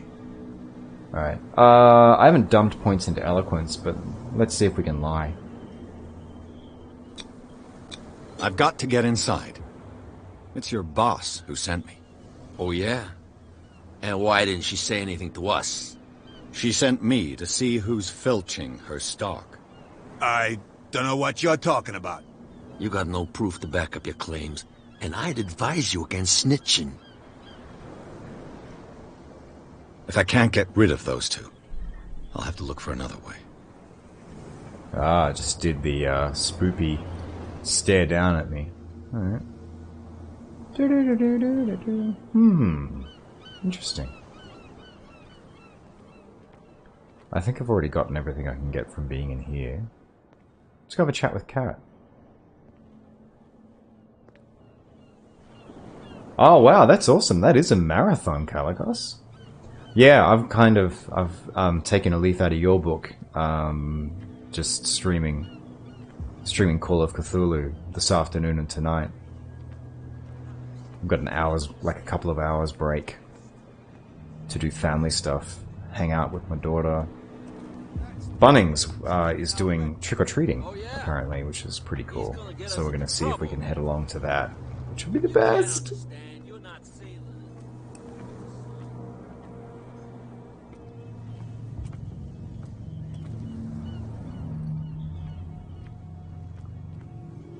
Yeah,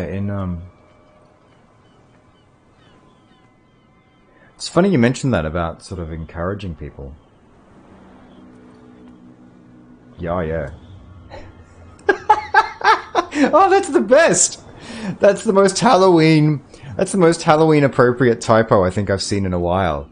So we're ordering some can dye for the children? Yes, some can dye. Oh, that's the best. Yeah, we're gonna get some candy. You saw what happened with those sailors. Don't hang around here unless you want trouble with the bootleggers. I've seen the kind of messages their boss sends. You're not scared of her?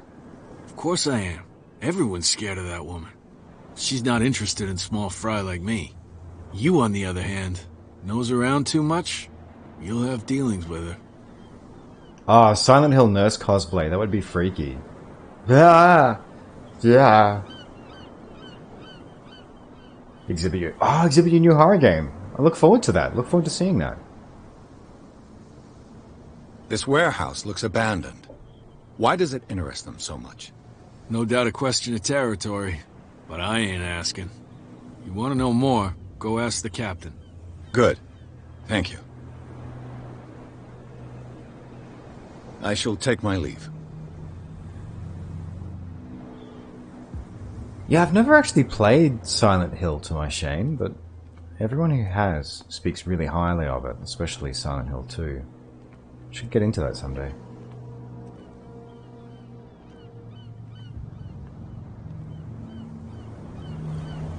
Oh, interesting. Alright, let's sneak on through here. Let's find out what the go is. Once the detection item icon will be grayed. Alright, okay. We pumped points into spot hidden, so we should be able to do some stuff here. It looks like there's a way in under this grate. Yeah, you just go down where the water's green and smoky. It's great.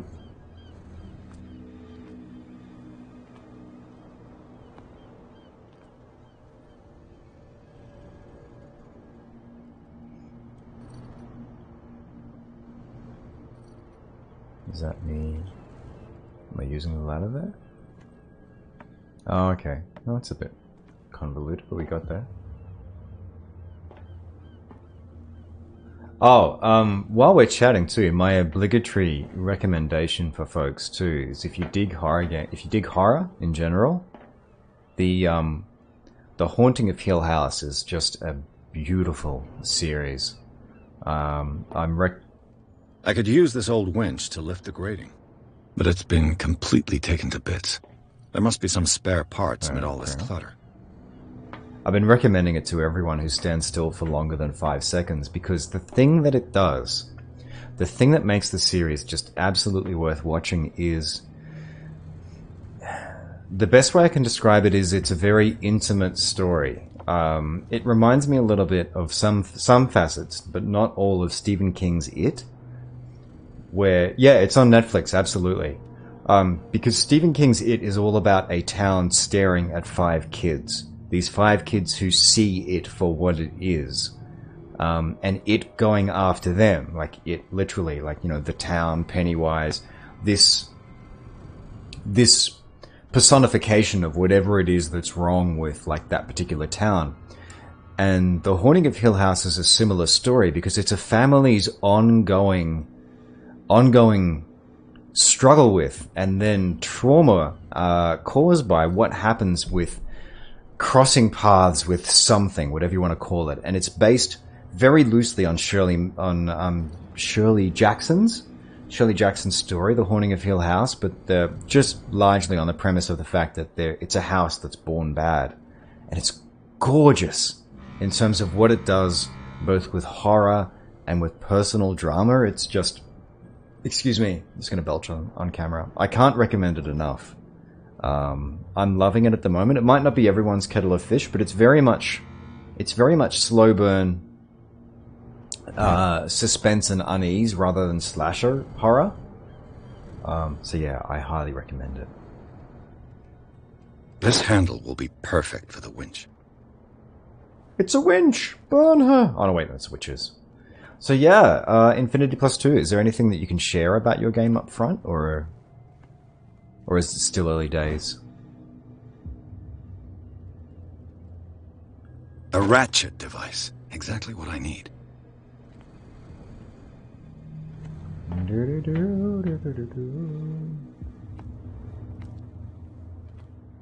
Yeah, when you say waivers would need to be signed before anyone could demo it, do you mean demoing it for you, or do you mean that there is content in there where people would need to sign a waiver because of the experience that awaits them?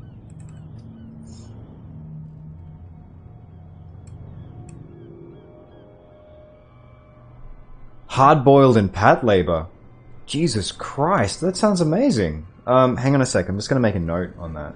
I'm just going to grab my iPad.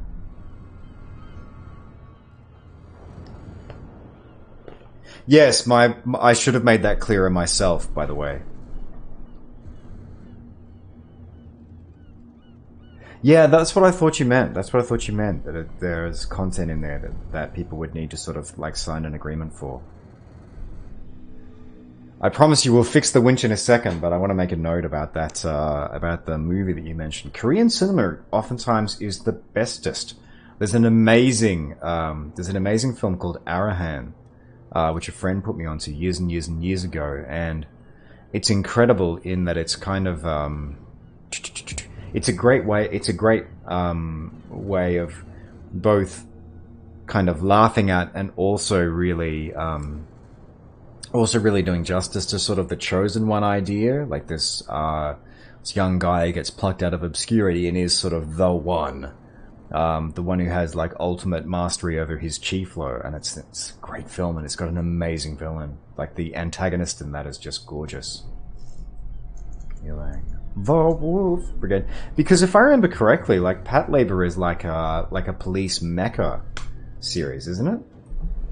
Sort of along the lines of stuff like Appleseed back in the day.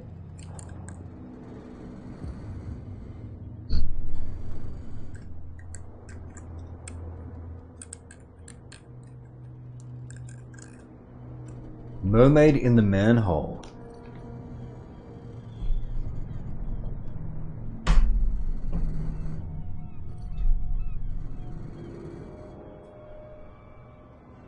Well, sometimes Caligos, those two things do intersect at the risk of being,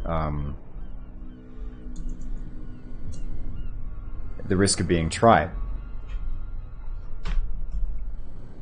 Yeah, it's made by your personal company, correct me if I'm wrong, Salty Badger.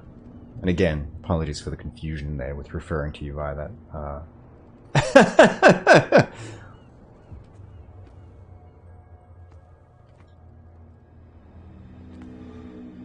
A whale vertebra.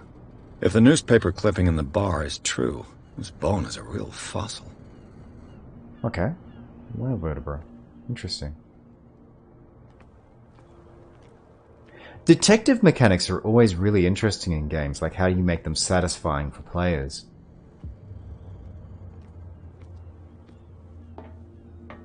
I liked what Arkham City did with like reconstructing crime scenes. Just like looking for individual details, but there was still something that wasn't quite satisfying about sort of the way it worked. But I'm liking how this works.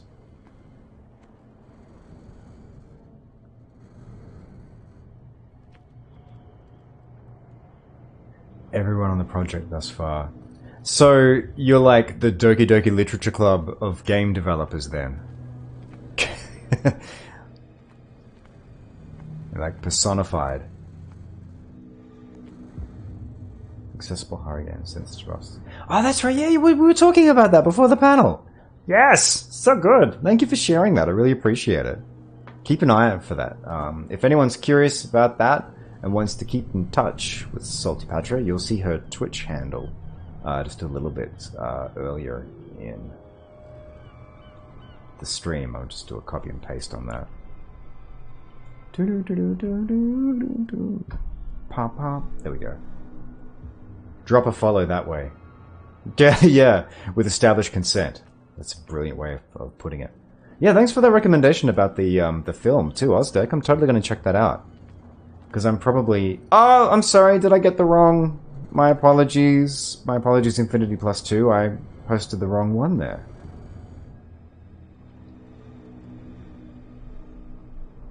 I copy and pasted that from earlier in the chat, but I must be looking at the wrong thing. I'm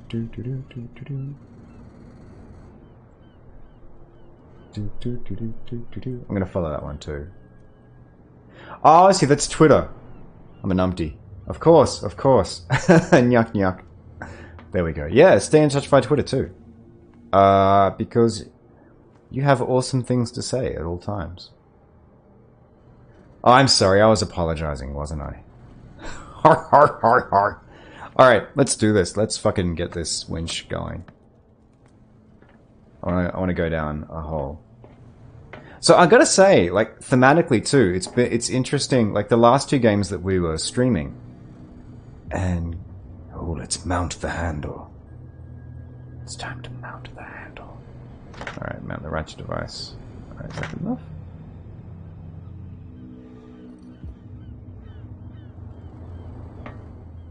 Alright, we're still looking for something then, because it's not going to let me use it yet. I like that there's this slow burn feeling with everything here. I like that the game is being true to Lovecraft mythos, and we've got sort of like a vague unease, but it's not too heavy. Like, Alien Isolation is still one of the best horror experiences I have had in years, but that game really throws you like right fucking in. And I love it because it was that trope of like, oh, you're on a ship. Hey, things go bad. Ship's blown up. You're on a station. And it's great. But there's no foreplay with that. Like, it's just, you're like, whoo, what's happening? Okay, we're doing this. Still, and then you compare it to, say, something like Evil Within, where with Evil Within, like, that just went, it's like, there was nothing to grab onto. Alien Isolation did a great job of sort of setting the world for you, and sort of you get a chance to figure out like what's going on. So I like with this that there's this slow unveiling of clues along the way, and we get to do investigation work. It's going to be really interesting to see like how far we get before the tilt.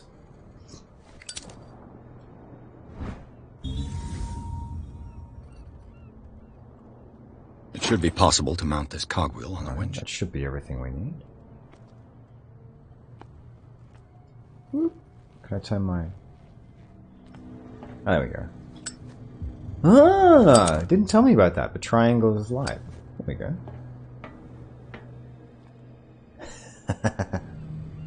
That's right. Got to keep more room for gameplay. Very good point. Beautiful and scary and amazing sounds great. It reminds me of just those keywords. Like if you were to say beautiful and scary and amazing, it reminds me of American Mary, which is a horror film that was on Netflix for a little while, which is a great body horror film. Looks like everything is in its place. All that's left is to try to turn this handle. It's time to turn the handle. There we go. Damn, I broke it. Well, fuck. Okay, I guess we're gonna go get another handle.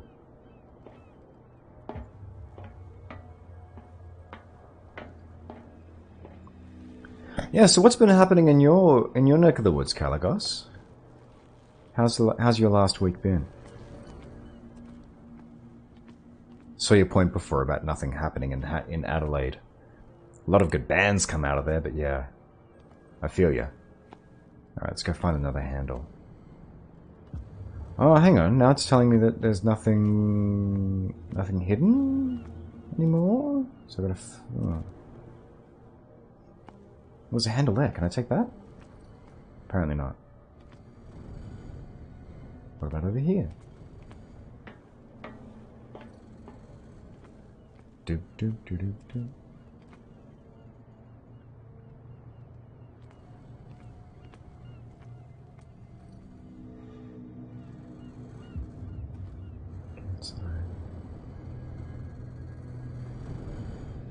I wonder.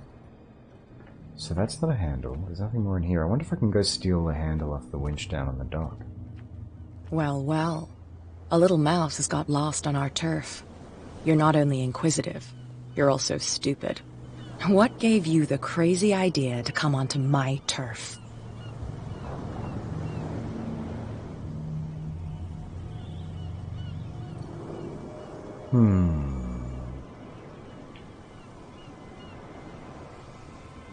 This muddy alley is yours? Good for you. I've got work to do. I don't think that you've quite understood the situation. I'll tell you how things work around here. I decide who comes in and who stays out. And anyone who doesn't respect my rules, I punish them. Is your name Cat? What of it? Maybe we can come to an understanding. Maybe. Or maybe not.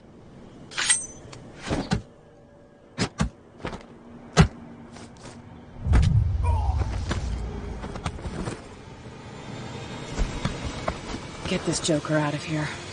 He might have a little trouble walking on his own. Oh, I'm getting careless. I didn't see that coming. If I want to get into this warehouse, I'm going to have to deal with her.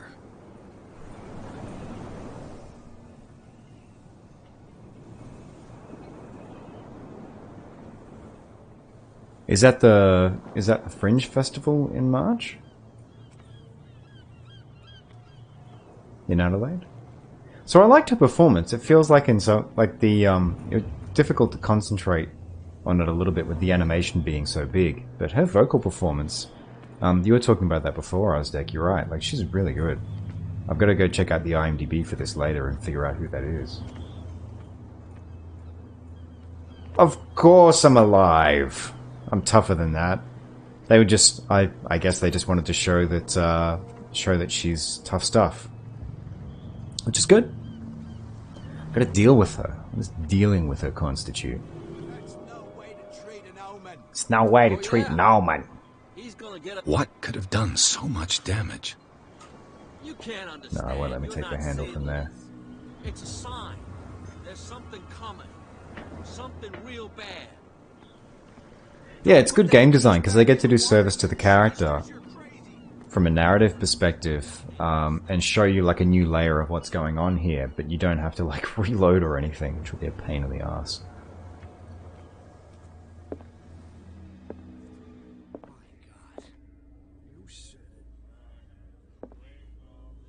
Huh, that's interesting.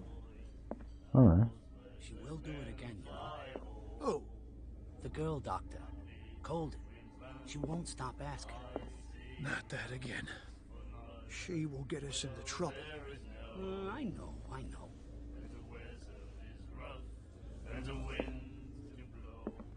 Chilling and playing Fallout. Nice. That sounds like a good time of it. I can speak to the weather over here. It's a bit warm, but not super warm. After quite a cold week last week. Alright, let's go see if Eve is still over there. Ah, that's it. Maybe we should let him take it. No. My God. No, the risks are too high. It's a book, after all. Pure knowledge. What? Another break? One of those damn sailors came looking for trouble again. But he won't try again anytime soon. We gave him a good hiding. Hey, Mitchell. A drink for our new friend. I owe you. You don't know how to fight, but at least you've got guts. Yeah. Aching guts. Huh. I've got them too. But you don't hear me whining like a pooch who's lost its leash. You didn't back down. Something that I respect. So understand by that, if I catch you again, you'll carry a more permanent reminder of our encounter. Tell me, what brings you to Darkwater?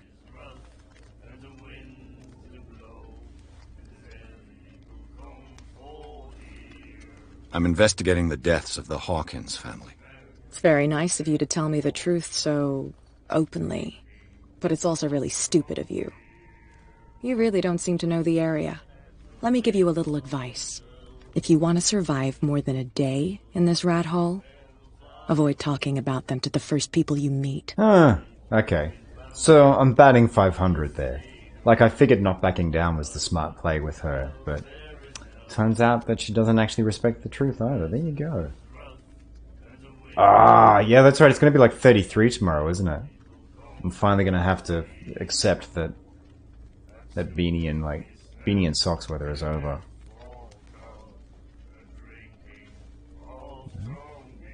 I've got a few questions about the island.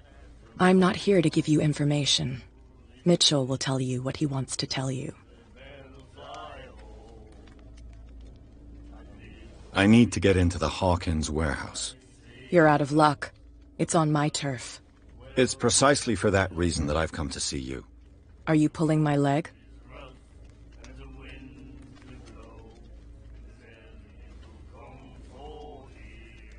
Think it over. I've seen what you're capable of. And you didn't miss me.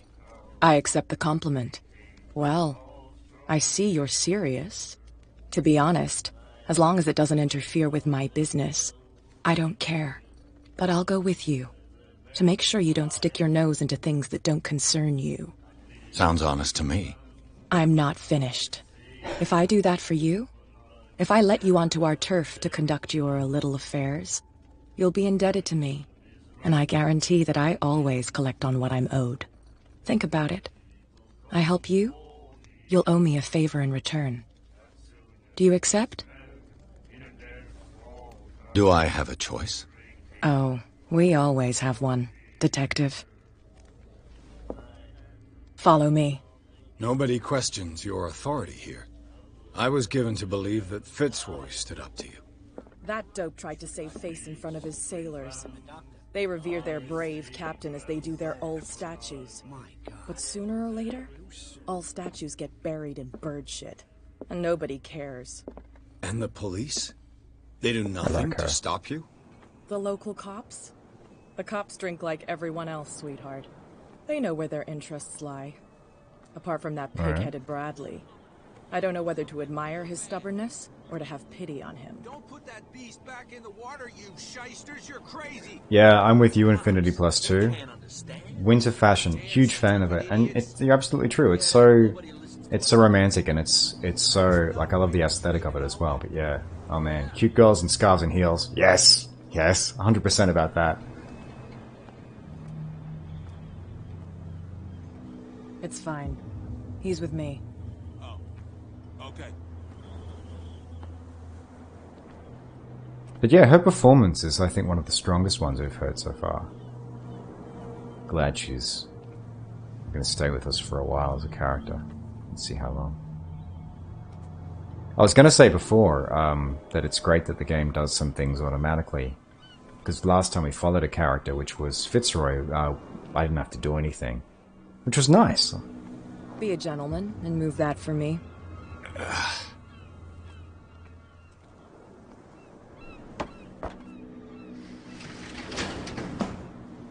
Because if you've got a part of a game where the only thing you're going to be doing is following another character, then like making the player follow that character sometimes can be a bit tedious.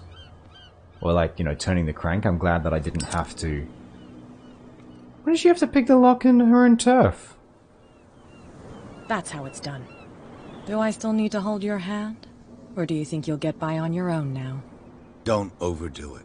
Good. In that case, I'll leave you. I've done enough mothering for now. Melbourne absolutely has the best winter fashion. That is so true.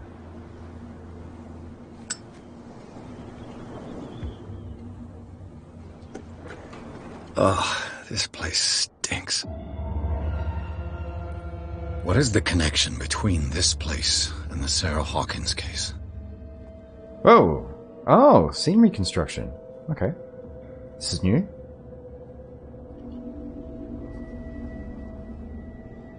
Hang on, do I need to...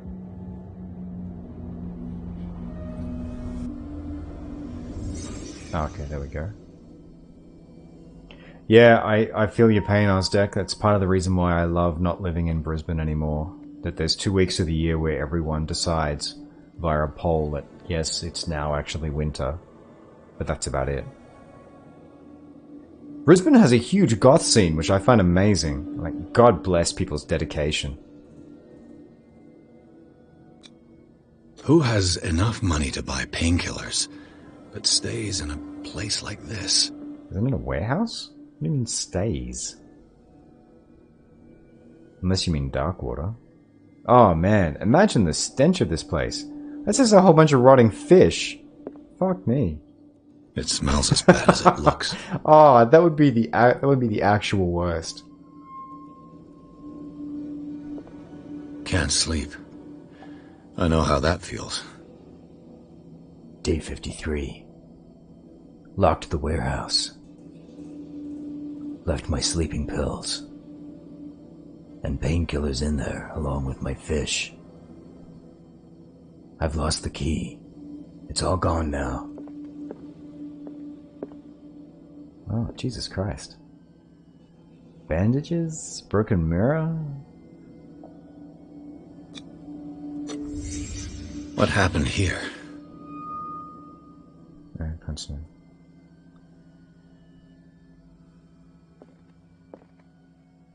See, this is one of the things that I'm loving. The fact that you've got these different facets of how you can explore, like psychology, like eloquence, spot hidden. There's all different ways that you can try and pull back the veil to find things out. Digging that. Because it's such a core part of these kinds of stories. I've got to poke my nose far enough into things I shouldn't be about until I regret it. What is this picture of Charles and Sarah Hawkins doing here?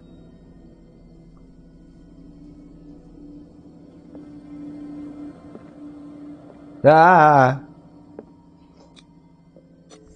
Is this one of Sarah Hawkins' paintings?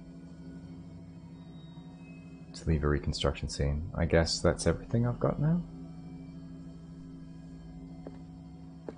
Yeah, I can't see any other points. Alright. Oh.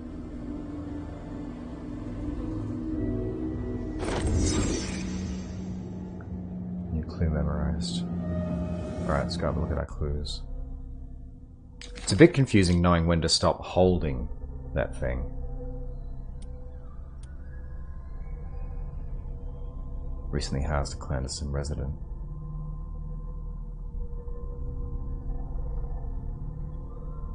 Several documents. Discovery of partly charred painting. So Sarah Hawkins burns down the family house, taking her family with her. A painting escapes. That's not good. I wonder if she actually burnt everything down to try and get rid of some kind of infestation. If that's the case. You don't save a painting from that. Thank you so much for dropping in, Caligos. I hope that work is kind to you. Hope to see you around. Have a wonderful Halloween. Enjoy Fallout. Enjoy the spoop. Enjoy your spoopathon too. I'll send folks your way when I'm not streaming.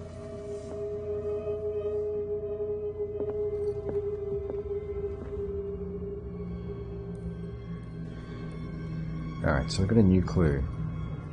That can't be it though. Seems like that's it. So someone was here, they were obsessed with Sarah Hawkins, they got a painting. Doop, doop, doop, doop. I don't think I can interact with anything else that's here. Oh, dead rat. Oh, wow. You know it's bad when even the rats die. That's not good. Whap, whap. Whap, whap. So what... Someone has settled in here. And whoever it is has something to tell me about the Hawkins case. Is there anyone in there? You! Don't move! Detective Pierce. I told you to stay away from this warehouse.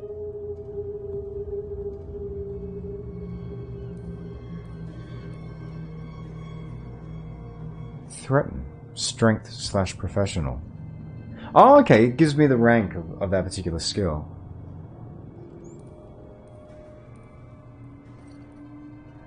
Do we trust the police? Look around you. Someone has settled in here. Can you explain what this painting is doing here? This strange portrait. Wait, I know it. It was in the Hawkins mansion when we came to investigate the fire. So you confirm that it was removed from the crime scene? Interesting. I'd like to go and see the mansion now. Of course. You want to go back along his trail? I'd like to understand how this painting made it to here. Come on. My car's parked down the way. Andrews, would you please shut the door? And open your eyes, damn it. This guy went right under your nose. God damn it.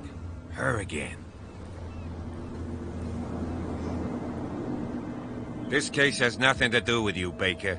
Clear the passage or I'll shut you up for obstruction. Officer Bradley. Yeah. He's a bit... You've finally grown a pair. He's a bit shiftier. Too bad you're too fat to see them down there. Why you? Come on. Keep the smile. You don't want to force me to widen it. Okay, I get it. Can we go to the mansion now? I thought I'd straightened you out, mister. I am disappointed. But we'll meet again. Huh. Is it far, this mansion? Look behind you, at the top of the ridge. So good. You see the building? That's the Hawkins mansion. Come on, we got some driving to do.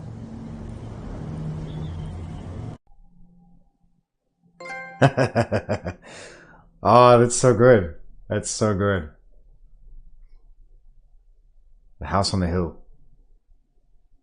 Alright, let's drop back here for a sec. No, where do I go? I want to go to editor briefly. Excellent. Just making sure I'm where I should be. Checking levels. Just checking in. Mic's looking good. Like, I don't think it's what they're doing with this game, but it's another great horror trope. The idea of, so if information is contagion, if the problem is that some people have seen things that they shouldn't see, things like that painting escaping, like someone's attempt to erase everything, and you do actually get some of this in Lovecraft stories, whether it's a figurine or letters or whatever.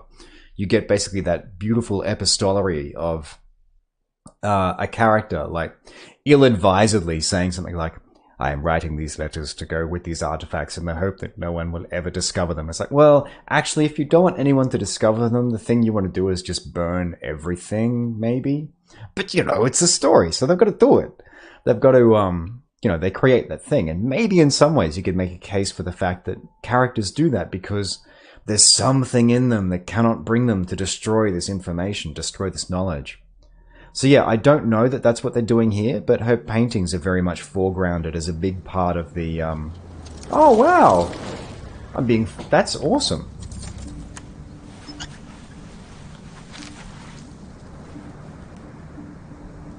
Thank you so much for the follow.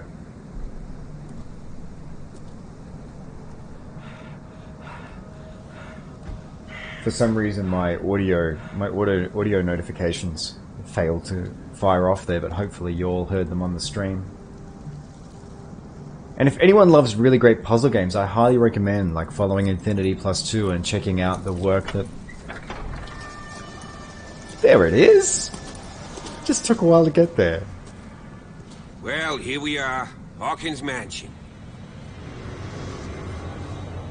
Oh, this will turn out wonderfully. This will all work really well. Nothing bad's gonna happen here. The place has been abandoned since the fire. There's only old Winchester in his hut. Yeah, I thought I put that on the fire. I see no scorched trees or fire damage on the building. You're pretty damn observant, ain't you? The fire was quickly contained. Old Silas acted as soon as he could. Not soon enough to save the Hawkins. They were trapped in the drawing room. And don't go troubling Silas anymore. His guilt torments him enough as it is. Are we gonna take a closer look at this mansion, or do you have other questions? Your partner, Andrews, warned me against him. You managed to get something out of that bum? I'll end up asking you for advice. He talks too much. He inferred that old Silas was slightly unhinged. That's not far off the mark, I suppose. But kinda unfair at the same time. You know, Silas Winchester has been working for the Hawkins family as far back as I can remember. Charles was like a son to him. The day of the fire, he lost his whole family. So he's got nowhere to go. And, as you'll see, in a way he's still watching over them. Is there anything else you want to ask me? Or do you want to go up there?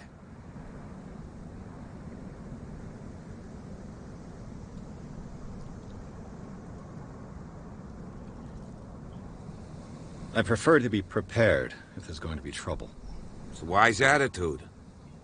But apart from old Silas and some rotten floorboards, there's nothing to worry about. Could he be a problem? Strictly speaking, he ain't dangerous. But since the tragedy, he's been a little touched.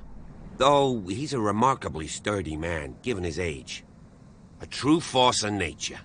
A sad old man doesn't worry me. Gee, if you don't want to listen to my advice, we might as well go. Right? I'll just finish talking to this gent, and then I will get to your I will get to your request Infinity +2. You won't get me to believe that it looked any better 3 months ago. It's a very old building, you know? Its foundations would probably date from the arrival of the first settlers. It's got nothing to do with Charles Hawkins' debts. Ha! You've already begun to nose around, it would seem. So, since you already know it, the Hawkins family couldn't afford the upkeep of this house. It remains to be seen what they did with all their money. I wager it was Charles Hawkins' travels. Let's go up there.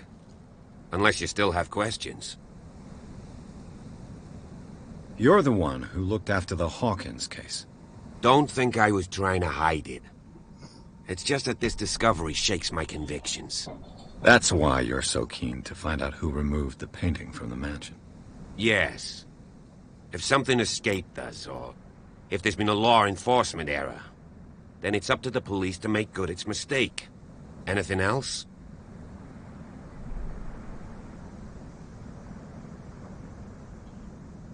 Night falls quickly here, and I want to be able to see when we arrive. I'll go with you, if only to reassure Silas.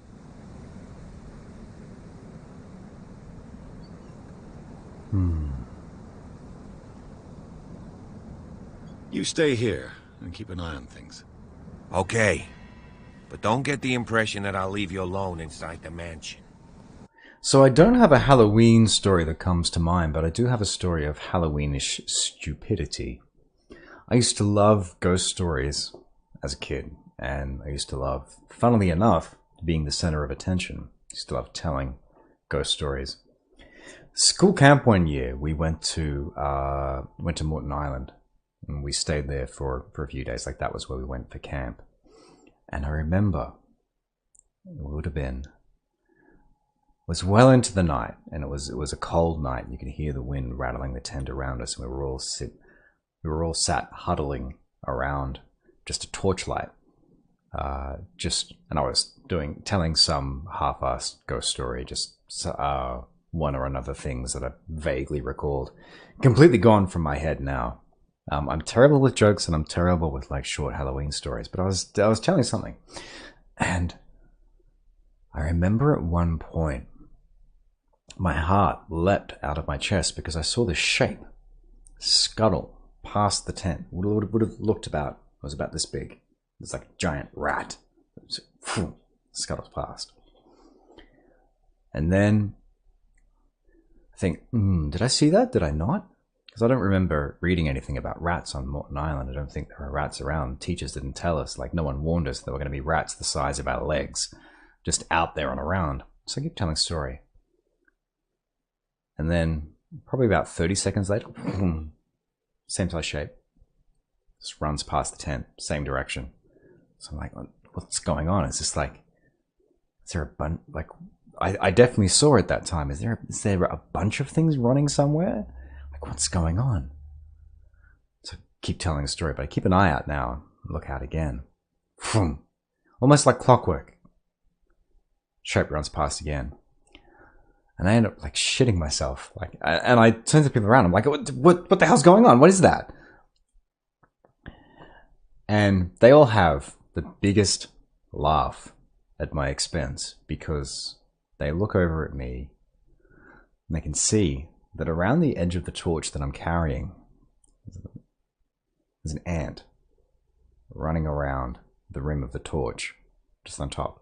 The funny thing is, like, where it was running around, just to the edge, basically, of the little plastic on this dodgy little plastic torch, was casting just this perfect shadow with the torch so that it looked like something that was running around the tent. I've always been super easy to scare, but I love horror at the same time. I remember another time, a friend of mine, actually, I reconnected with him recently, childhood friend, Steve Boyle, who's gone on to be an incredible practical effects makeup artist, pulled the best prank on me I think someone has ever pulled, which is we were playing a game of, I think it was tag or something like that in the backyard at night. Like, we used to go out and around and do all sorts of things, like, well into the night. His mother was amazing. Like, she basically, as long as she knew that he was safe, like, he could just basically do whatever he wanted. And like, we were playing, like, it was Team Tiggy or something like that. Like, and because I remember we were hiding like next to each other. And then at some point he's like, oh, let's go. Okay, let's go now. And I start running. And all of a sudden, this thing that's about probably this big, just made of like bony legs, starts running after me. And again, like, I nearly shit myself because I'm like, what the hell is that? Because we're all sort of in that mood where you're like, you're really sort of you're really in the zone, and you're open to suggestion. Like, you want to be scared, because Steve was a big horror fan, so we were watching horror films earlier that night, and we're going to go back to watch more. So I had no idea what this thing was, and my heart nearly leapt like straight out my mouth. Turns out the motherfucker had just tied, like, while we were kneeling there hiding, he had looped a bit of rope around my ankle without me even noticing. Like, I've never been the smartest person in the room, and I didn't notice it at all. And so when I went to run, like, to break from cover for the game we were playing, this giant branch that was on the other end of the rope just started chasing me. And oh man, I don't think I've ever been scared that well, like, by a prank. I still remember it to this day. I'm not the smartest person in the room by any stretch, but it was fun. It was fun, like, once my heart died down. Like, once I got back to, whew. But there is one story. It's not a ghost story that comes to mind, but before we get back to the game, what I might do is I'll just take a quick break. We'll just take like a 5-minute intermission, because we're about at halfway point for what we're doing today, for the first stretch of everything. So I'll pop in our intermission. I'll grab a cup of coffee. And for those of you who are around when I'm back, I will tell you about a rather gruesome real life story that I read about earlier this year.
So I loved your recommendation, by the way, Ozdeck, about getting a beanie with vents in it. That's an awesome one. So this is a bit of a ghoulish tale that comes with a book recommendation as well. It's not quite a Halloween tale because I'm still limping through my week, so my brain's not quite up to telling you a story composed narratively with, you know, structure and things. But they say that the road to hell is paved with good intentions, and sometimes you can pave the road to hell with other people's good intentions. There is a very ghoulish tale. Let's see if you can... Let's bring the book up first. There's an amazing book called Starvation Heights. It's very grisly. It's all true. I highly recommend reading it. It is about two British heiresses, Clara and Dora Williamson, who, in the quest, the ill-advised quest for perfect health, find themselves in an isolated part of the Pacific Northwest of America, far from Britain, far from their family, and under the ministrations of a woman known as Dr. Linda Burfield Hazard, who is an incredible piece of work. The cocktail of greed, of indomitable will, and self-assurance, that's a dangerous cocktail. And Starvation Heights is all about a sanitarium where Dr. Hazard practices the fasting cure for her patients. People come to her in search of perfect health, and she gets her message out there into the world. And it's a big fad at the time, this idea of like fasting in order to get better. And it's interesting because in some ways it's hard to feel sympathy for the Williamsons, because there was nothing wrong with them when they went to find Dr. Hazard, when they went to practice this fasting cure. It was kind of a hobby of theirs to go from fad to medical fad to medical fad, because they believed that they could be better in some way, whatever that means. So nothing wrong with them. And so over time, and as a brief tangent, there's this amazing stretch in the Expanse series, which kind of speaks to some of this. There's a character who is in an area where everything has gone to hell. Basically, it's a orbital station where they're cut off from the rest of civilization. So there's no food, water is rapidly diminishing, and so there's this stretch in the book where, when basically he actually gets rescued, he talks about this progressive series of awakenings that happen for him over time. Like this constant feeling of waking up and thinking, oh, well, now I'm back to better. Like, as basically he recovers from like weeks of starvation. The mental fog was so strong. The lack of mental acuity was so great that it just takes this constant series of awakenings as basically his body starts getting nutrients back in order to start feeling human again. And the difference between where he was and where he was operating then is so fundamental. And that's the terrifying thing about what Dr. Hazard does, because these people are starved initially with the best, with supposedly the best of intentions, given these tiny amounts of calories per day. And then you think about what that does to your ability to reason. You think about being so far away from any of the people who love you, just in this cabin in the picturesque Pacific Northwest, so far away from anyone who can help you. And how difficult it would be to hold on to sanity, how difficult it would be to hold on to the idea of what is right and what is wrong and what is reasonable. And when you've put your faith in this woman, the things that she tells you, and that you're going to get better soon, and that you just need to keep practicing the cure for longer. And so these women end up walking skeletons, and walking only as a stretch. They're bedridden, shadows of their former selves, and one of them, well, in fact, they're isolated as well from each other as much as possible. Like, Dr. Hazard has just this incredible ability to manipulate, to understand human character. And so she inserts herself as best she can between these two sisters and tells lies, tells stories, misdirects one and the other to try and widen a gap between them. And so it's only on her deathbed that the two of them are reunited. One of the sisters dies, the other manages to eventually get away from this place, and then begins a journey of years to try and recover their shared fortune as heiresses, because Dr. Hazard had all sorts of things, including power of attorney over them, to try and get some, like, even an admission of guilt, but to get some sort of justice for her sister's death, and for the things that had happened to her as well. But it's terrifying to think how easy it is to slip from the perch of sanity and to fall under the spell of someone who has that incredible strength of spirit. So it's not quite a ghost tale, but it is a story of something horrifying and something true that's happened in our past. It happened around 1911 as well, so it's not too far from the time frame of where we're telling our story here. So I hope that does in some way for satisfying an instinct for the ghoulish. But I have to admit that post Games Week, I did not come prepared with ghost stories. I'll have a think about that for this evening, though. Thank you for the suggestion. That was a very cool suggestion.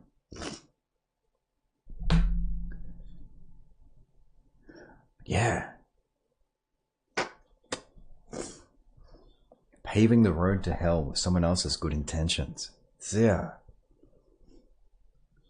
And yeah, pranks are the bestest. Infinity Plus 2, if you wanted to speak a little, if you wanted to say, words are good.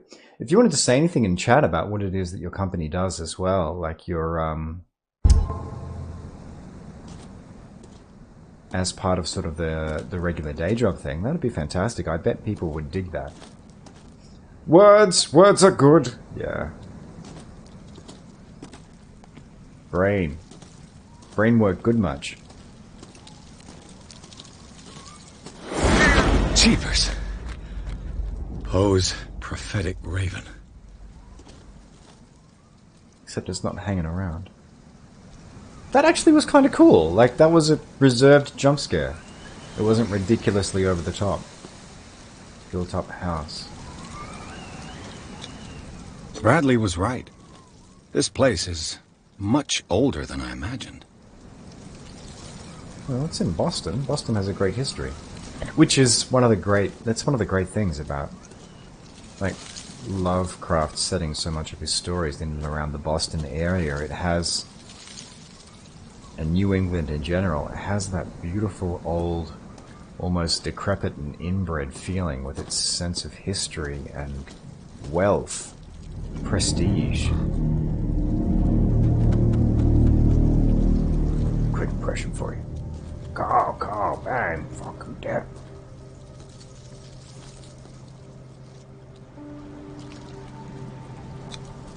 The flowers on Sarah Hawkins' grave are fresh. Kind of. 1924.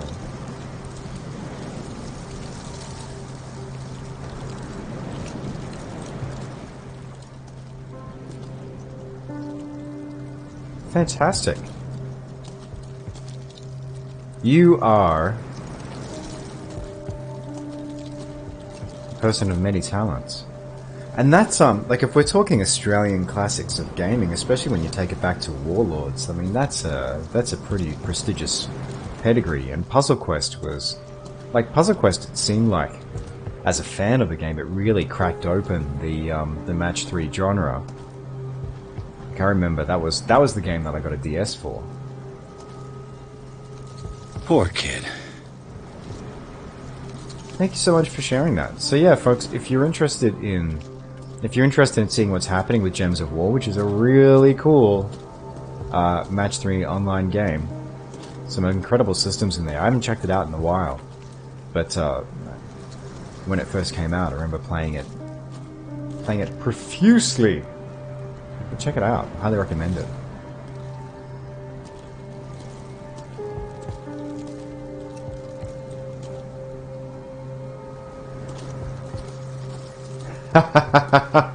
Nice.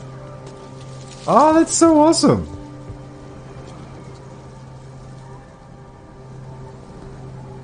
Is that sort of what got you started working with the company? Doing that playtesting work?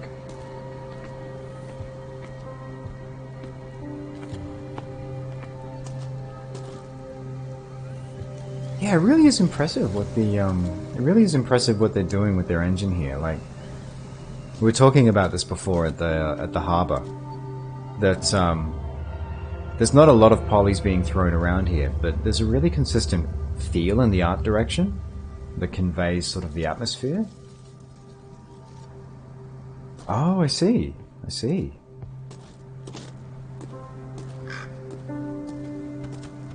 Oh, fantastic. But I mean, you're selling yourself short there, because just because you're playing the game doesn't mean you'd make good QA. You obviously have, or I would assume that you have some insight, like some ability to analyze what's going on. Oh, that's fantastic. What a great story. This entrance is still in use.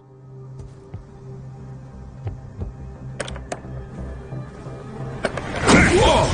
Whoa! You were trying to force the door, you nosy prick! Easy, sir, all right? Put down the axe. You know what we do with rubble like you? We gut them. Dump them into the ocean. Whoa!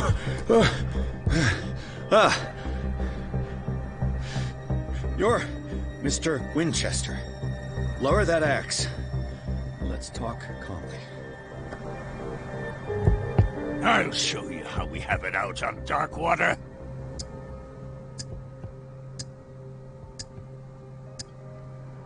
Sarah Hawkins' father sent me here to investigate the death of his daughter. Webster, huh? I understand how he feels. But me? I want the dead to rest in peace. And that means kicking the ass of gumshoes like you. Why would you not want me to help understand what happened here? I've got nothing to hide. Tell me what you're doing here. And no baloney. The police report describes a domestic accident.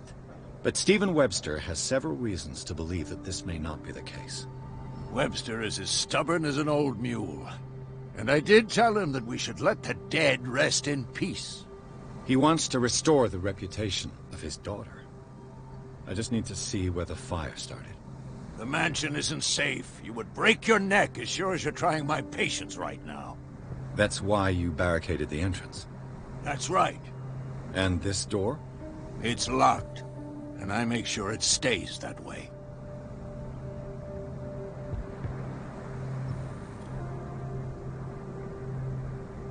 No one lives in the mansion, and you don't take care of it anymore.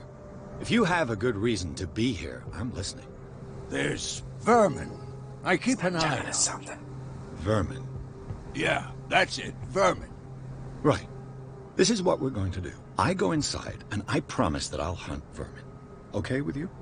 I'm not sure. If there's nothing else to fear, you can give me that key. Right.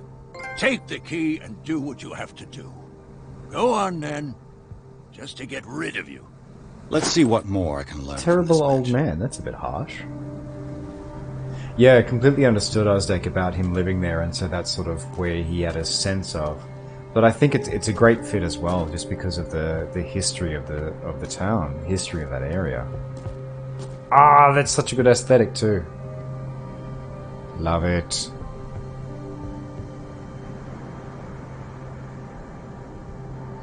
Yeah, his intersection, Lovecraft's intersection with sort of native folklore and religion is a bit problematic.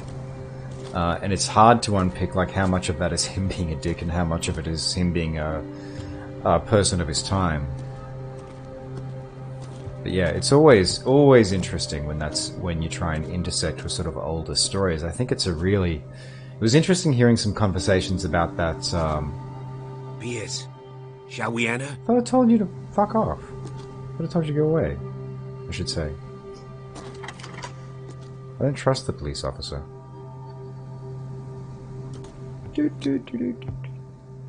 Let's take a look inside. I'm coming with you.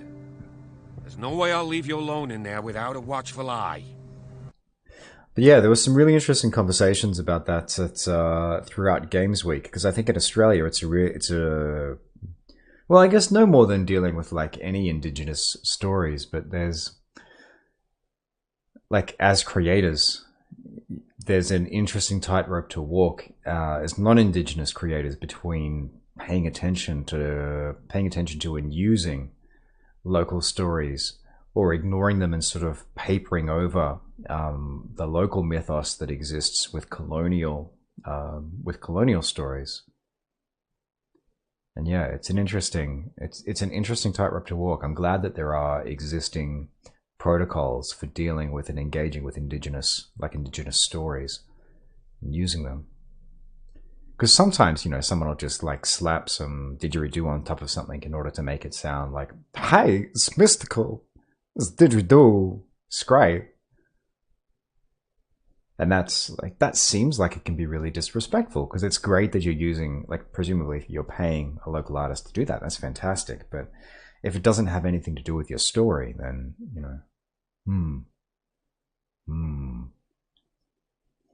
Follow me. I know the place. Alright. Who left this light on? Wouldn't that be Silas? We were just talking to him. Oh, that's right. He doesn't enter. He doesn't go in the place. Who knows? You go ahead. You go ahead, police chief. I'll catch up with you.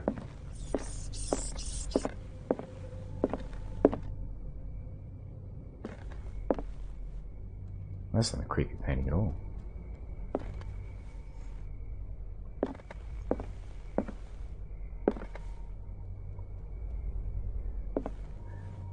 So how long did you find him?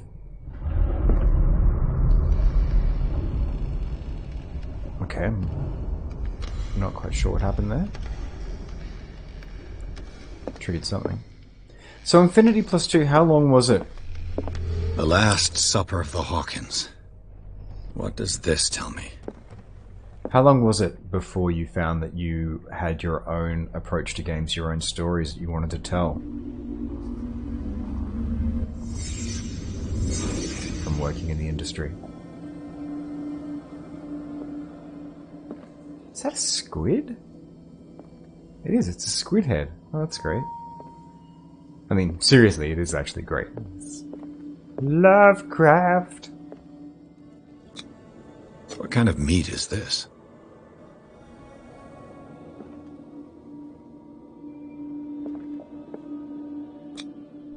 This place is for the head of the family, Charles Hawkins. So it's an argument.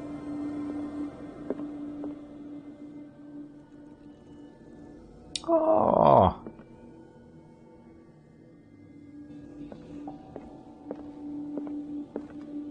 Well, as a player of games and as an enjoyer of good horror games, I'm so glad that you found / made that space. That's awesome.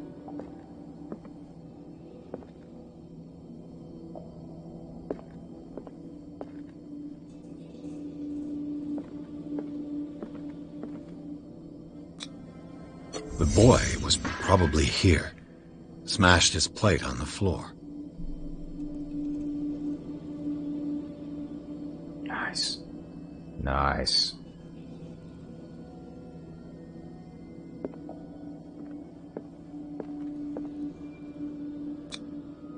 Sarah Hawkins' plate. Why did she leave it untouched? Something happened at this table. An argument?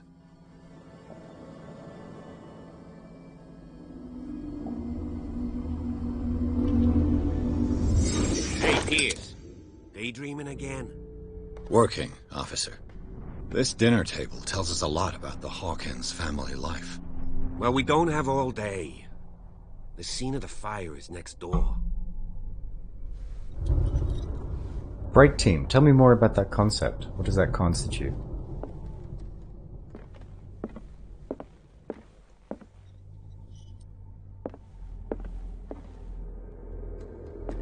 Silas managed to bring the fire under control.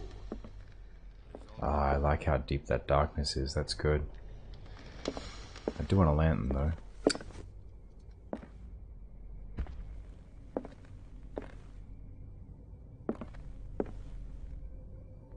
This is what I love about streaming on the PlayStation, that I can clickety-click that link. Ah! Oh, that's awesome! It went straight to the redhead. Oh, there we go, yeah, because you've linked to that specific artwork. That's gorgeous. That's really evocative. There's a lot going on there. Very cool.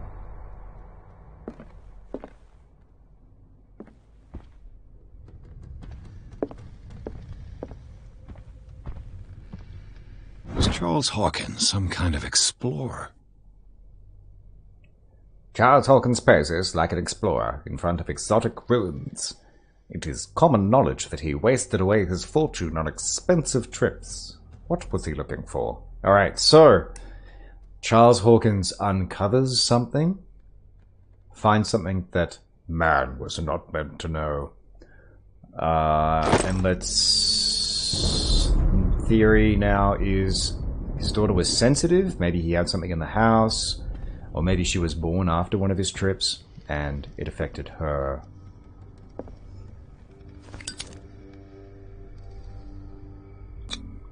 Charles and Sarah's wedding, as painted by Sarah herself.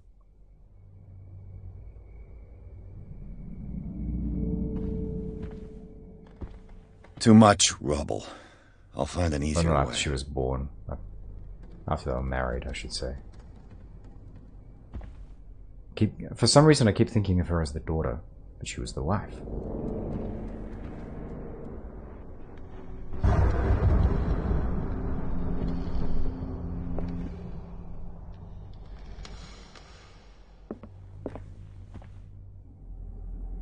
Let's see if I can find something that right? How good is that? How good is that picture? This tells you so much. Alright.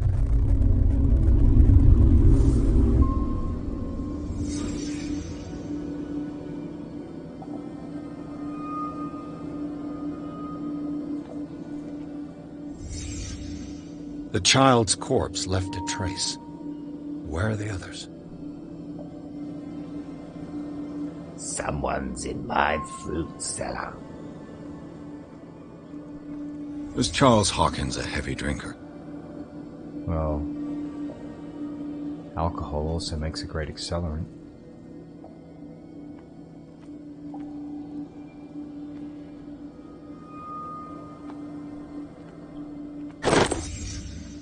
They had a fight. Why?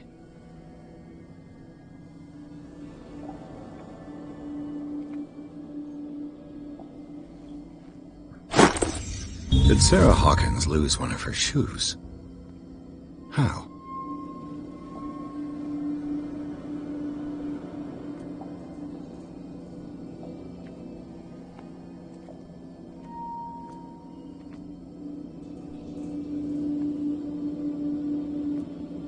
What else is going on in here?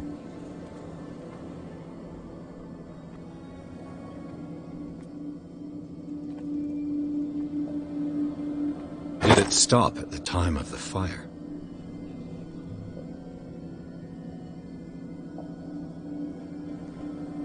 Guess that makes sense, wouldn't it?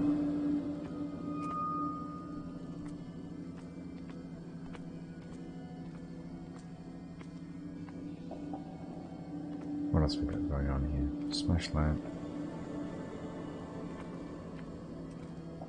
There's still something you want me to find, okay?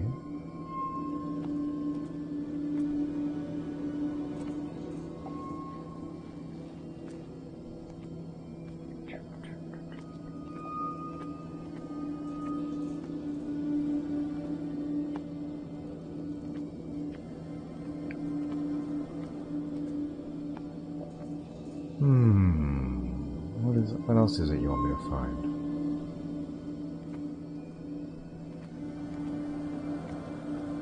He's behind you.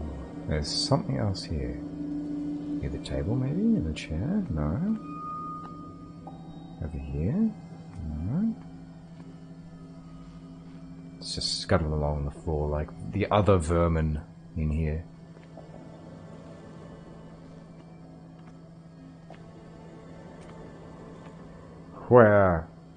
Where is the last clue? Been around here. Been around here. Something remains concealed from view.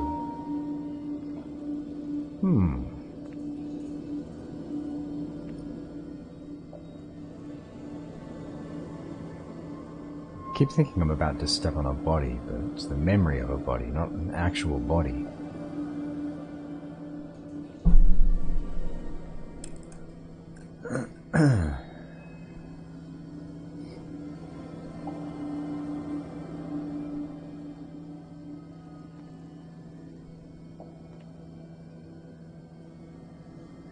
Have a wonderful evening, Infinity Plus 2. Enjoy the Halloween fair.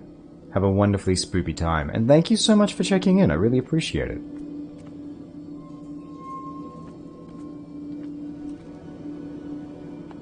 Happy Halloween. The very happiest of Halloweens this year. Alright, so what else does it want me to do in here? Let's see if we can get cracking and move forward. Ah, you!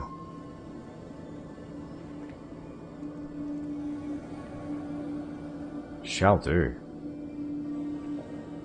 Democracy spoop sausage. Spoop sausage? No, that sounds terrible. Let's not go in that direction. Oh, now that I'm in here, I can't escape. Oh, there we go. There it is. There it is. This big patch on the wall. Something is... If the painting I found on the docks really came from here, how come it didn't burn?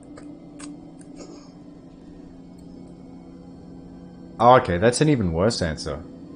If this was here at the time of the fire and it didn't burn because there's a patch on the wall where it would have been, nah, that's worse. It was just standing there watching the whole time while the whole thing was happening.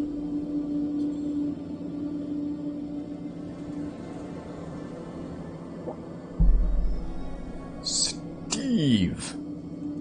It's a cool name. Alright. Okay. Did someone escape the fire?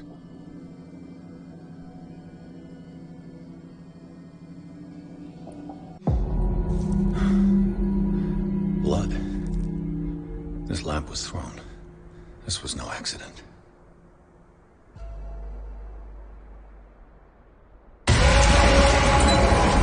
This was a fight.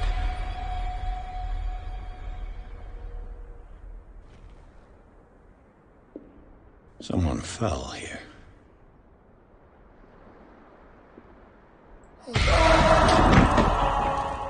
A desperate attempt to flee.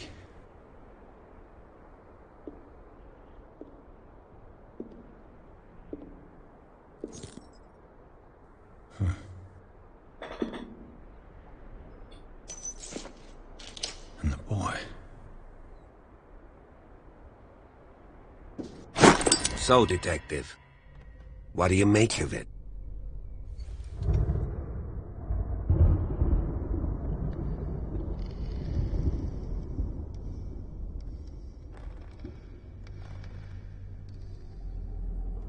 I think that some of your colleagues should turn in their badges. This room is bursting with evidence that seriously contradicts the official inquiry. Well, of course, Mr. Holmes. Like what?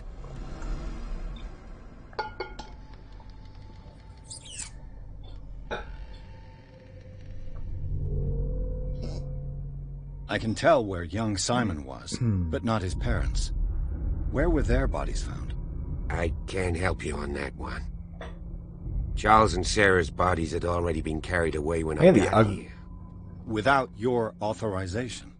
By whom? Marshall, Andrews, Chief West. We never deal with cases like that, you know. So... well... I get the ugly feeling that we haven't seen the last of Charles and Sarah. It would seem at least one person fled the crime scene. What'd you say? That mark on the door. Someone's hand slid down there. The left side has no mark. The door was open and that someone left. For God's sake. I mean, if it's Charles or Sarah, they wouldn't have left their son. They would rather die in the flames as a family instead of calling for help? I don't buy it. Oh, yeah?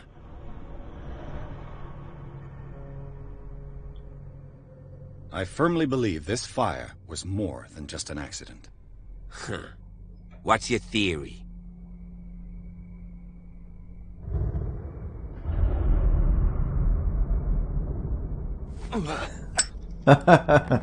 Nice.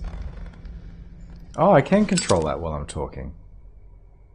Oh, I can bring it out, but I can't put it away. Come on, fight.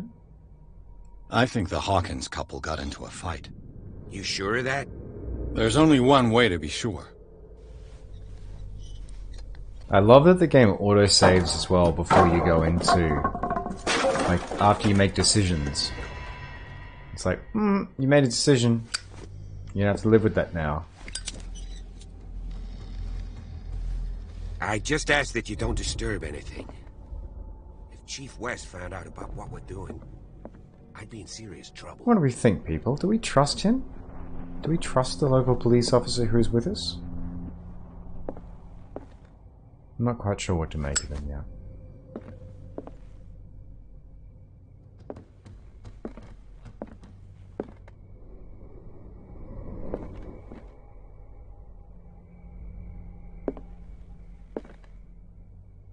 Stairway over some rift.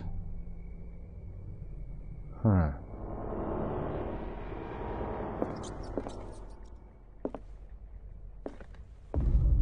Where? The heck was that? Everything just went dark for a second.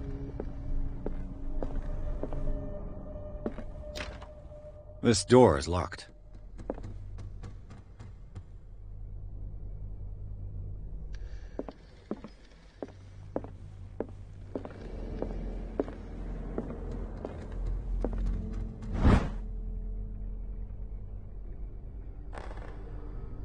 Does not deal with the influence of holistic medicines on medicines of the continents considered inferior. Oh, yes, there's a little bit of intersection with the old Orientalism there. Medicine, 1 out of 5. Can't bump it up. What was I going to put points in before? I think it was investigation. 'Cause I broke my lockpick. Oh shit, we've got 5 we've got 5 available character points. I should probably do something with those. Alright, let's bump up investigation.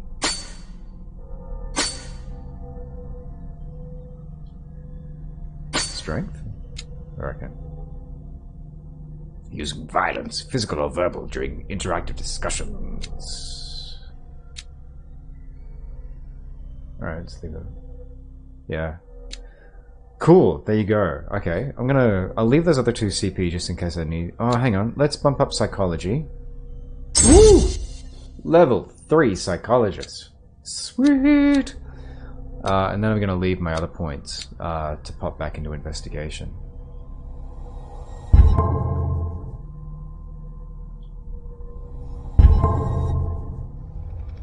It feels like, it's interesting too, it feels like the systems here are restrained.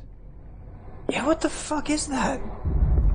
I'm not going insane. Every now and then, the light just dims everywhere. Is it like meant to be, because it's nightfall now, so it can't be like a cloud going across the sun. It's just freakiness. But yeah, the point I was getting at before is, excuse me, the game feels quite restrained in that there's still level progression stuff going in here. Like, I'm still building my character and I'm doing it via uncovering artifacts, but it feels... These bandages are covered in dried blood. But whose? Yeah, it doesn't feel like the game's peppered with them yet. Like, I guess we'll see how we go later on. Because that was one of the really interesting things when we were playing The Evil Within. Like, I found that, mechanically it was a lot of fun, but so quickly. Like, you just were, overwhelmed with all of these different choices and crafting systems. The lyrics of the drunken sailor. A sea shanty. But this feels like it's progressing with them slowly. It feels like there's not too much of what's going on there. At some point in time, I know I'm going to come back to these paintings and they will change. Well, I don't know, but I'm going to take a solid guess that the contents of those paintings are going to change. That was I thought that was one of the best beats that they had in The Mouth of Madness. Still the best Lovecraft film. Lovecraft by way of Stephen King film out there. Rats!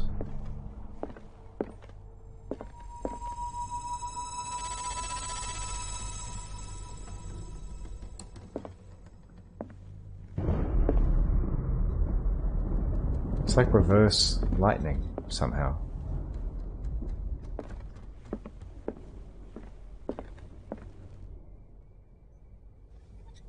Oh, I see. Full moon. Yeah, I think you're right. You're right. Strong moonlight illuminating things, and it's a cloud across the moon. Nice.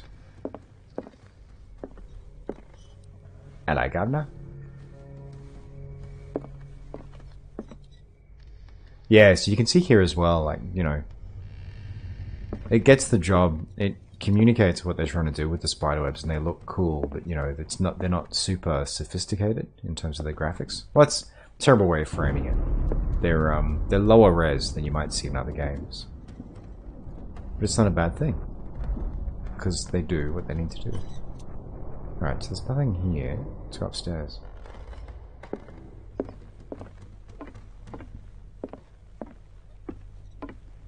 But yeah, the art direction in this, it's gorgeous. It's just, consistency is so important, and this just feels really consistent in conveying the feel of what they're trying to get across. Oh, it's a human skull. One of Sarah Hawkins' paintings. Her style sure is recognizable. A series of menhirs. It's great sound design too. 20,000 leagues under the sea. Another story about the mysteries of the deep. Oh, I love it.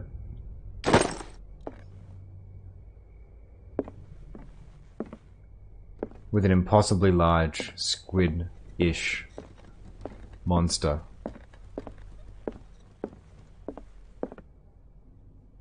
A book on hunting whales.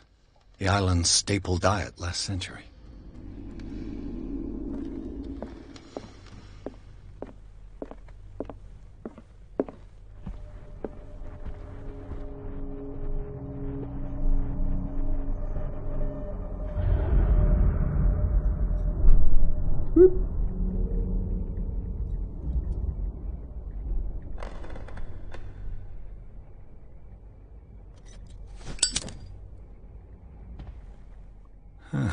Greek mythology. Hecate, goddess of the dead, daughter of Tartarus, and mother of Scylla. Tartarus, but not Hades. Huh, interesting. Oh, we can turn the lamp on.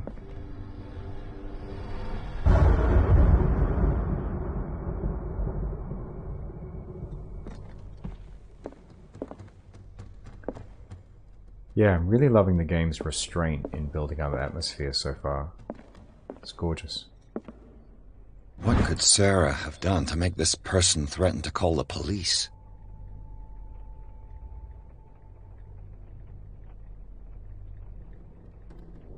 Dr. Fuller, who I'm guessing works at the sanitarium.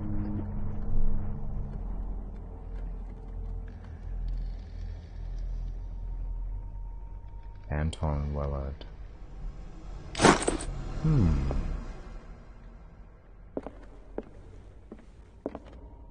Rhythm-wise, like, this feels really good as well in terms of what's happening. Like, we're just gathering... Presumably these clues at some point are going to make some sort of significance, but we're doing a lot of building background information at the moment.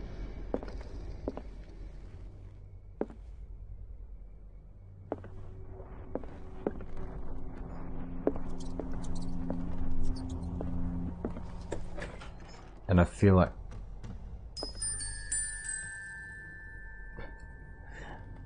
I was just about to say before they went with that creepy trill, I feel like they're... The boys' room. They're layering on... Layering things on fairly... subtly? Which is nice.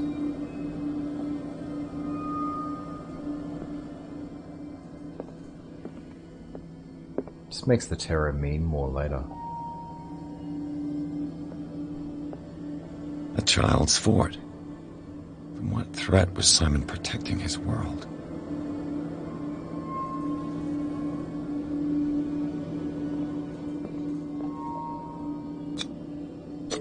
Tom Sawyer. Mark Twain. Sarah must have read it to him before bed.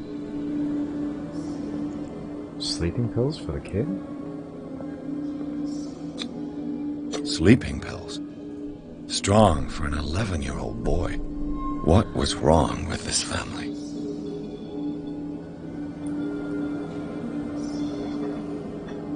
Yeah. What nightmarish vision could have inspired them? Simon's troubles went beyond family problems. That kid saw something. Something terrified him. Now that's a great way to foreshadow. Yes. Gorgeous. Hangs on the ground, and we're gonna get some spoop. What was going through that boy's mind?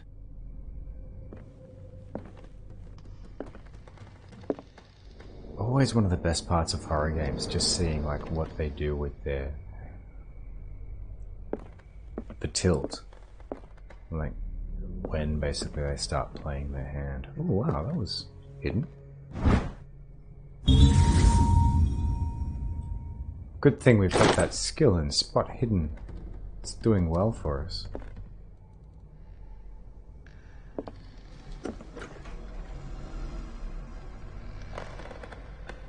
What will her room reveal about her?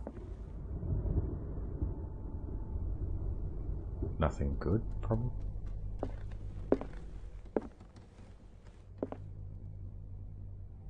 No?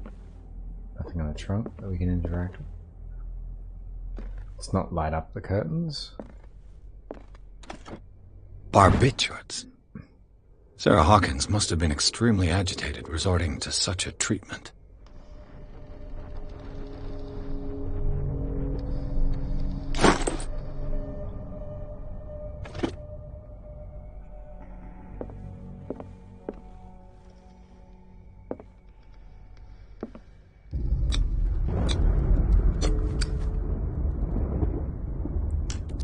Go points in investigation.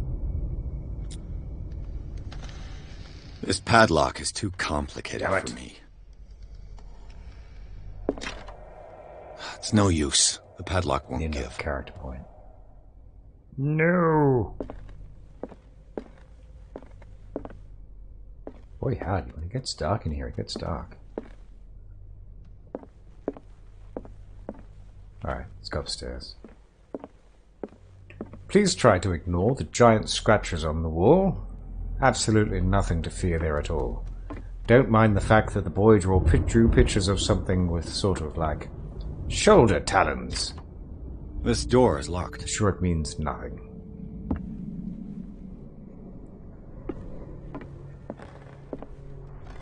I think that's the end of our tether for now. I think that's as far as we can go up here. Oh, hang on. Wait, what? Yeah, we've been in here. We'll check out the boys around. I think we're going to go back the way we came.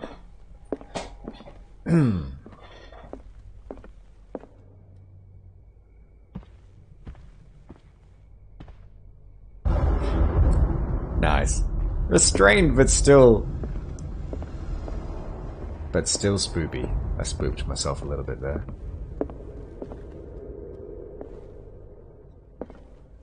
Because it's kind of like a popcorn scare musical sting, but then you're like, oh no, it's just actually a natural noise.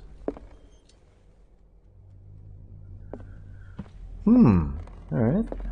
Well, it feels like everything we're going to get to upstairs. For the moment, until we find... Until we have a chance to progress further. There's a character. Ooh. This piano is in disrepair.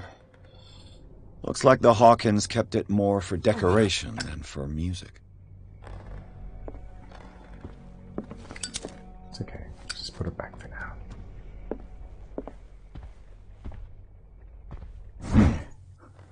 Moby Dick, Melville's classic. The epic battle between man and whale. Mandatory reading for any whaler, I guess. So I wonder, was the, An original edition of Mary Shelley's Frankenstein, dated 1818. Wow. So over 100 years old by that point. And just sitting around.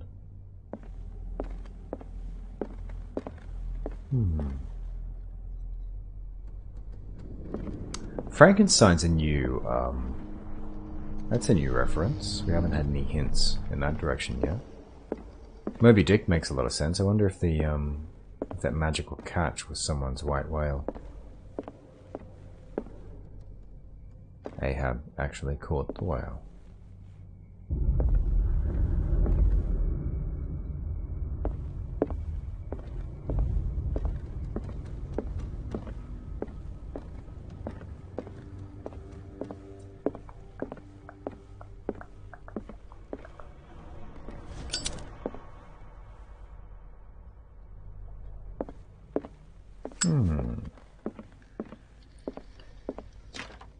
This door is locked. We had that one before.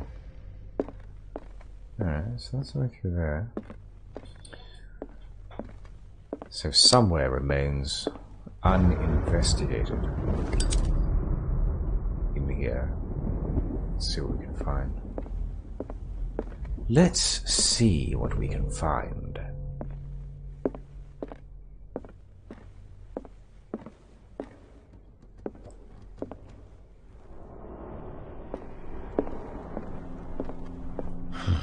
This door is blocked from the outside. Been studying Jeremy Irons, like voice sample references for an audition recently. I've fallen in love with his voice all over again. An original edition of Mary Shelley's Frankenstein, dated 1818. It's an incredible voice. Alright, folks. What are we missing here? What are we missing? What about you, Gumshoe? Let's have a chat. What do you know about Charles Hawkins' activities? Well, not much, to be honest. We all assumed the Hawkins lived on Charles's inheritance.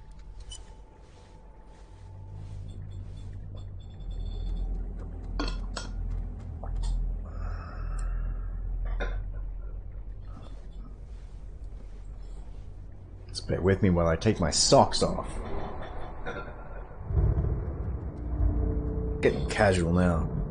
Ironically, it's getting warmer later in the day. There we go, that feels better. Gotta regulate that temperature. Man, 33 degrees. I'm gonna feel some of your pain tomorrow, Ozdeck. It's gonna be hot! Not looking forward to that.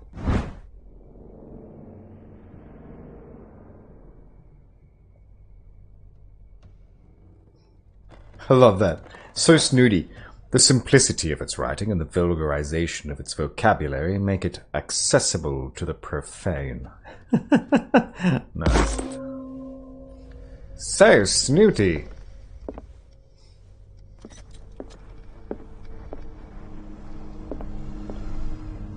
A book on the first inhabitants of the island.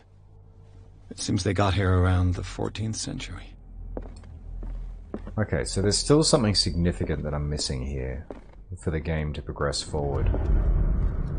There is some key piece of evidence I have not investigated within the manor.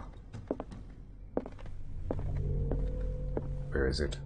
What is it? What remains unseen? Can't talk to him. Talking to him does not get me very far. Is it books? Is it books?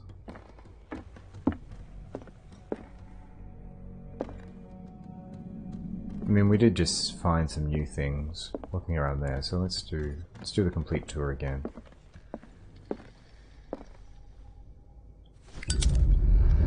A book on hunting whales, the island's staple diet last century. Cool. Darkwater history. This place was settled back in 1692 by two families that seceded from the New England colonies. Oh, seceded? Darkwater history. This place was settled back in 1692 by two families that seceded from the New England colonies. So we've got two dynasties going on there.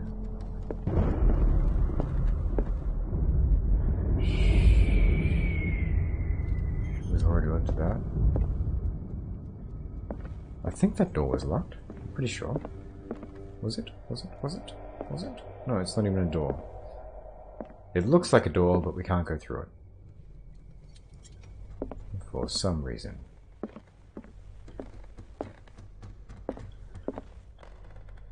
One of Sarah Hawkins' paintings. Her style sure is recognizable.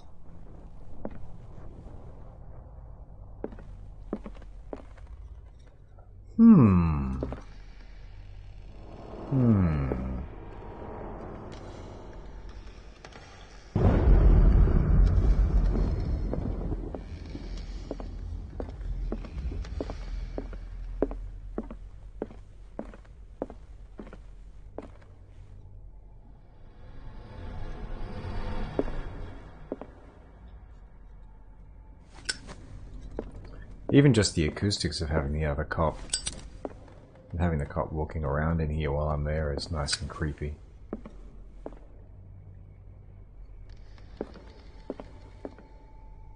Now I'm pretty sure I've looked down here, yeah, because that's the doors barred from the outside. But let's continue walking forward in here, I guess, for the moment.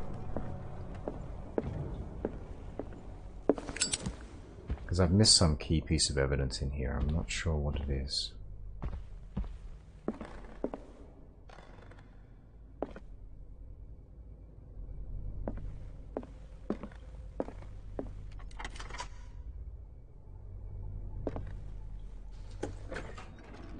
Oh, okay, this is new. Yeah, at a guess, this might be what I was missing. A giant sigil on the floor. Giant circle of magical summoning. Yeah, that would qualify as new.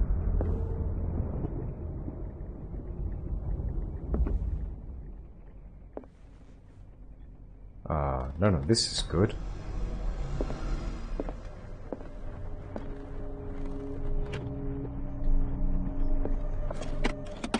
Okay, so I can't look at anything that's in there. This ledger lists all of the paintings Sarah Hawkins sold.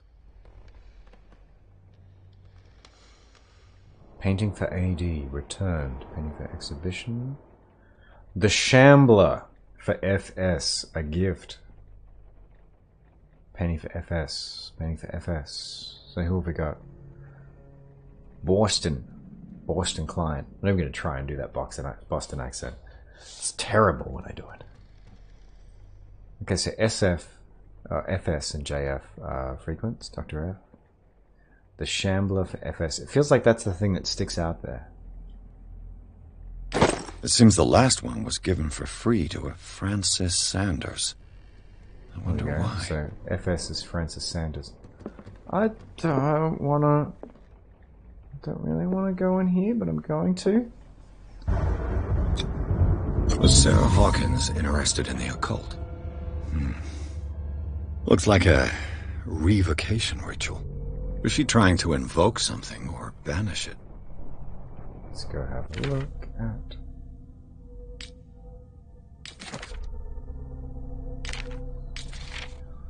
St. Brendan.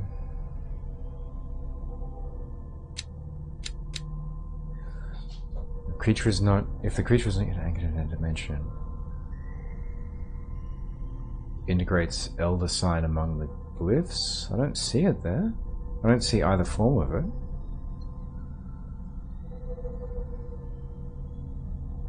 Malleus Bastarium by Abigail G. Can you see the elder sign in among those glyphs? Although there's a few different forms of it. One is like a tree-like form. You may be able to spot it better than me, Ozdeck. I can't see it though. But you know, it could be there.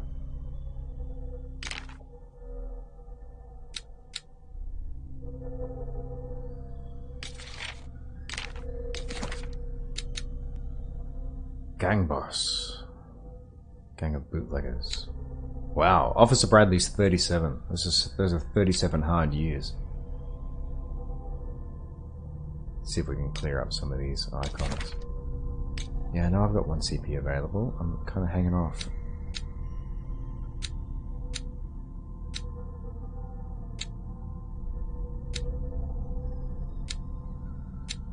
I'm hanging off for another 2. But thank you, game, for letting me know.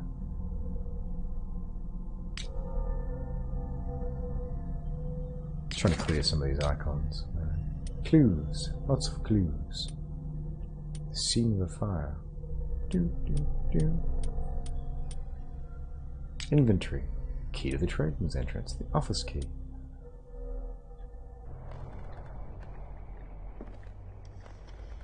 Game saved. Oh, good.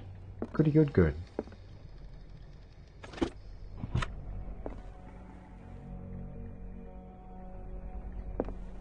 Despite what happened, they seem to have loved each other. Yeah, that's one way of reading that. Edward? Forever it will bind us? That could just as equally be a curse. Fate brought us together, and forever it will bind us. So there's a blank canvas there. Ooh, what do we got there? Sarah Hawkins' agent was getting worried. Seems she wasn't giving any signs of life.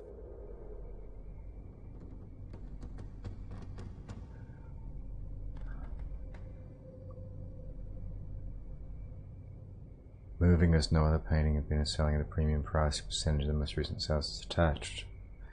Do not forget your friend who was the first to recognize your genius and display it to the world. Maximilian L. Yeah.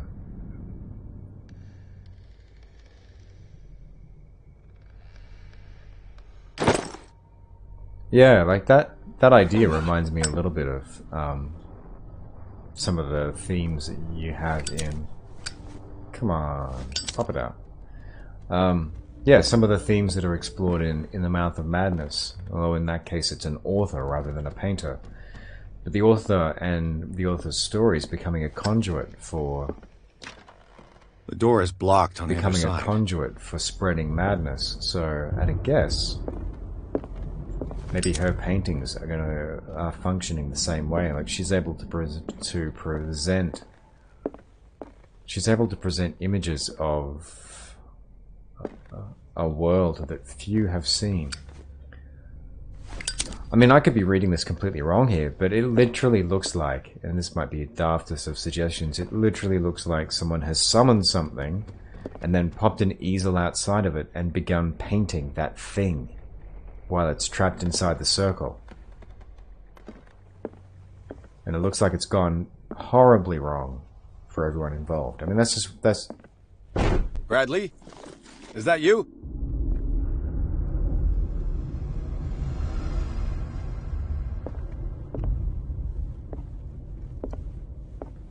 There it is, folks. There's the turn. There's the pivot.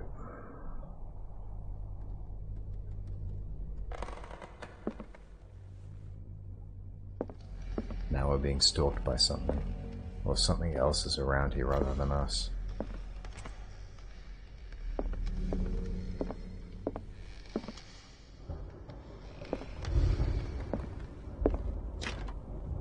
It's no use. The padlock won't give. Need the padlock to give. So I opened it from the other side. Alright, these scratch marks. That door wasn't open before.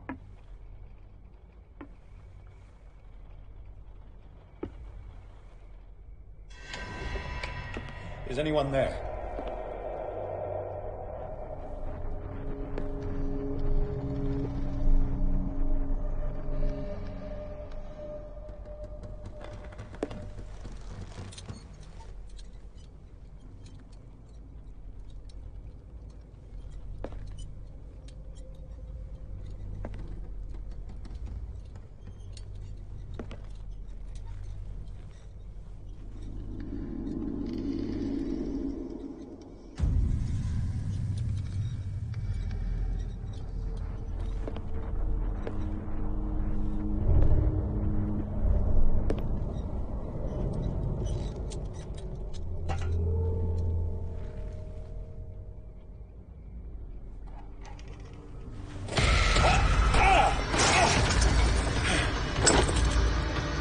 You!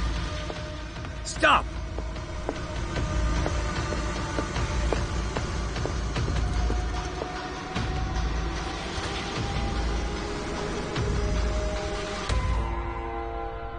Bradley, did you see which way he went? Who? I didn't see anyone. I just heard some noise. Are you all right? A man was hiding on the upper level. He ran when he saw me. He can't be far.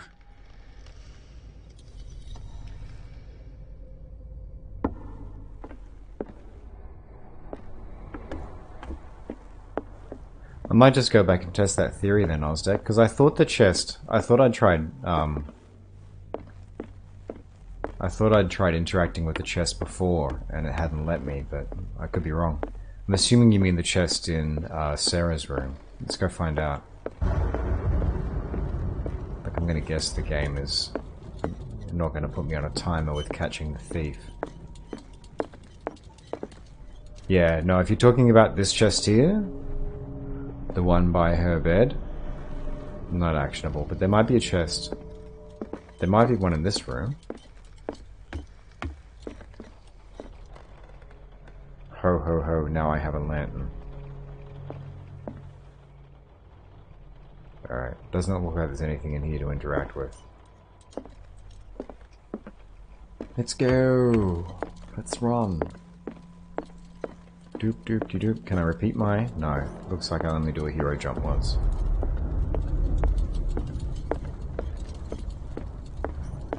So yeah, I might have missed it, but I don't think there was a an actionable cue for that chest. Alright, let's go see if we can find this person with a freaky ass mask. I'll cover you. Oh, okay. So I guess this door was closed. So I guess the lantern wasn't Bradley's. It was the lantern that I get to pick up. Where did he go? Consult diary. All right.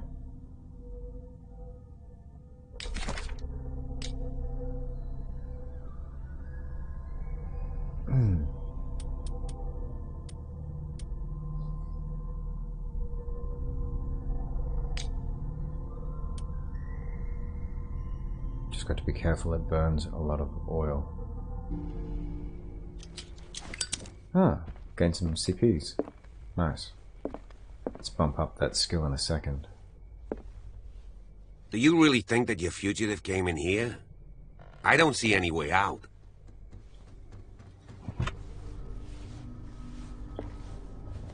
It looks like an old seaway map.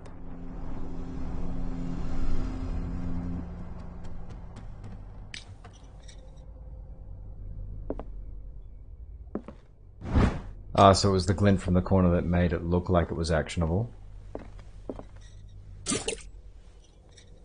Yay! Okay, so oil's now a thing. We gotta worry about that. Okay, so light is a, light's a precious resource then. Oh, that's pretty cool. Alright, so from that. Like, I like the idea that,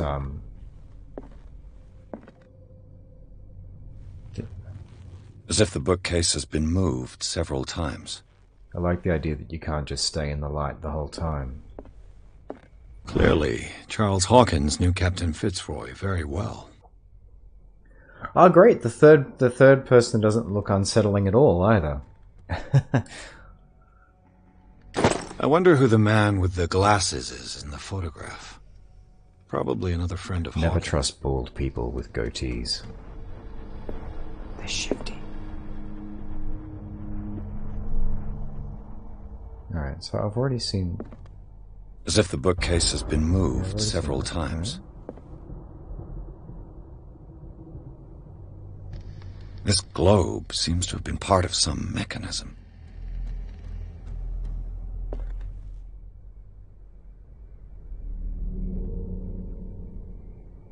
Okay, let's go back to... Doesn't work.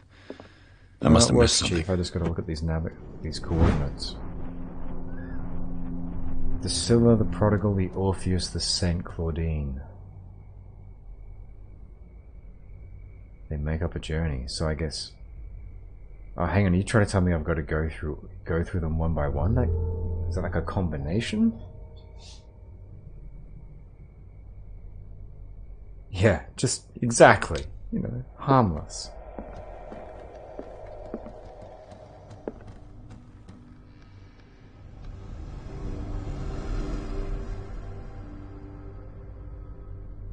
No, I can't be. It mustn't be matching the coordinates exactly because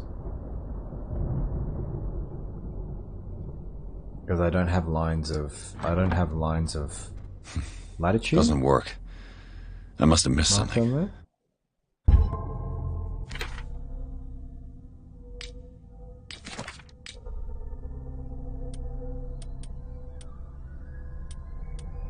Let's see what it takes, if anything, from... No? 2, 3... Hasn't added it to my list of clues.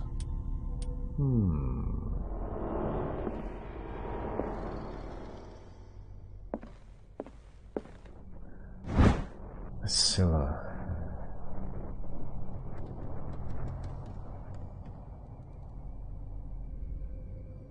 The Orpheus, the Saint Claudine, the Prodigal. Dot, dotty, dot, dot. There's no... Oh, there's the markers for the Prodigal.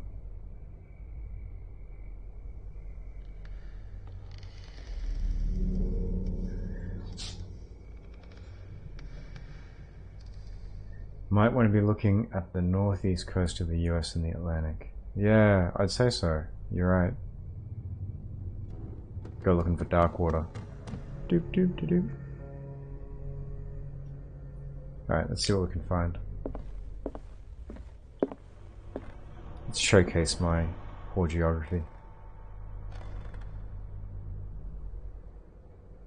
Louisiana.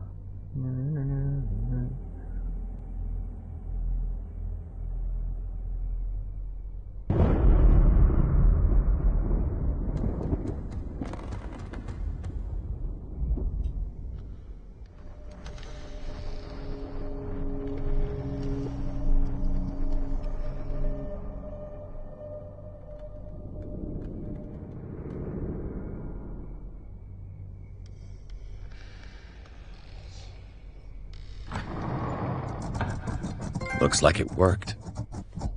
We did it. We're a team. Well done, Pierce.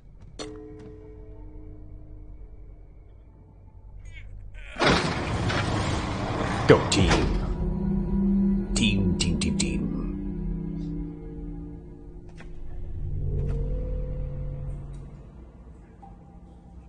Yep. This is the tilt. Whap, whap, whap, whap. Now we're heading into the bowels of the earth.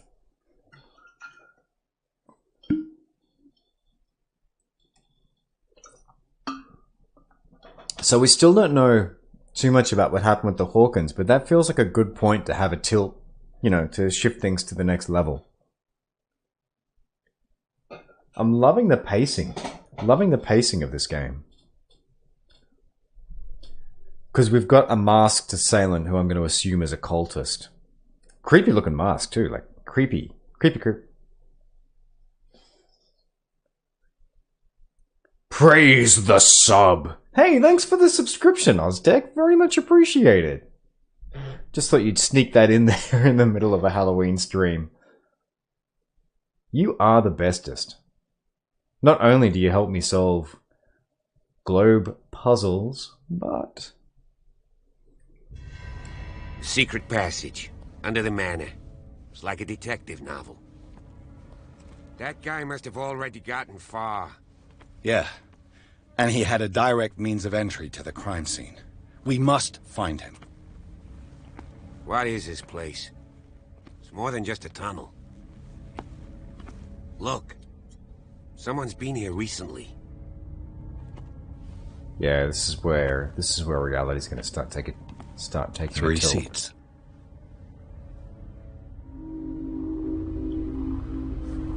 Yeah, pacing's so important for a game like this, and I feel like they've really nailed it with their storytelling, and that's not easy to do. Did Charles Hawkins use this place? Who were the others?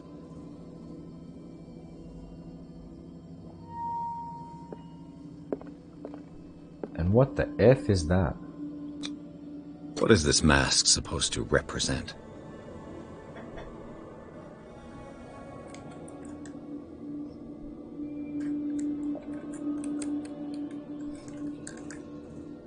Not so much a 3-lobed burning eye as like 3 eyes there.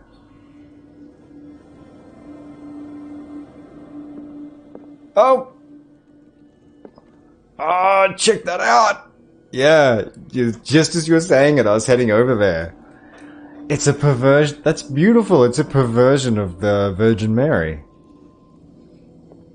That's creepy ass.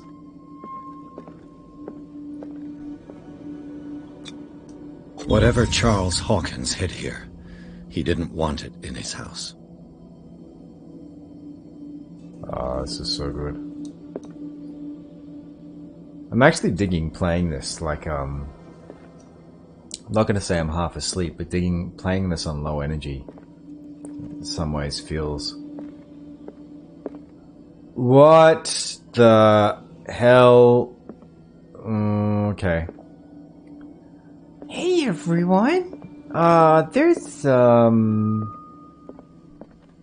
big eye there. Oh, it's like a sculpture then. Some creepy ass like piece of ironwork. I thought that was a thing. I mean, I know it's a recreation scene, so I can't really like get in trouble with it, but yeesh. Gotcha. Well, thank you so much for your company, Ozdeck. Completely understand if you're heading off. It's been wonderful spending time with you. You have a wonderful Halloween. And I'll type that as well, just in case the net's like going bad for you. Completely understand if you need to head off. Thank you so much for your company. Have a wonderful, chill Halloween. There we go. And thank you so much again for the sub too. Very much appreciated. Alright, let's see what else we got going on here.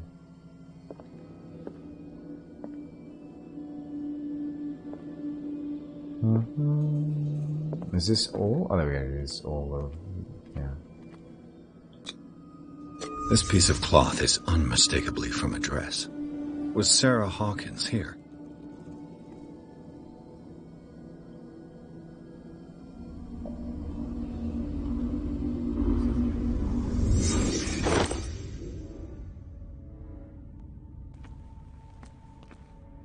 I wonder if I can go up and have it and interact with that now.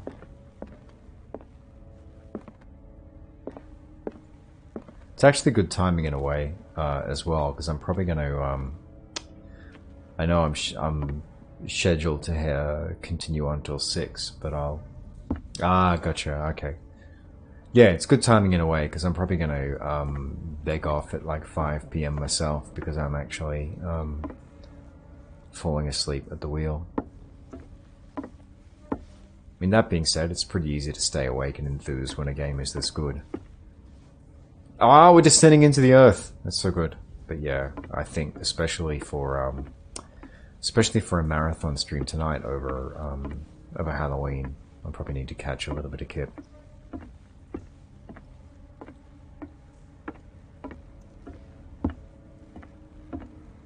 Ah, descending into the bowels of the earth. That's so good. That's so good.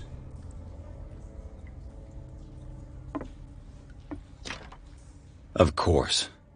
There's tunnels all over this island. Given the size of this cave, there's gotta be other entrances. The passage continues further down. Might as well start with that. I ain't gonna squeeze in there. I'll find another way. If possible, I prefer not to ruin my uniform. Fine, fine. Go look for another entrance. I'll try my luck down below. Interesting. So that's either the game getting rid of him as an element. It's either the game getting rid of him as an element, or now he's going to go do something shifty. Ah, let's go pump up our... Yes! Investigation level 4! We are investigative.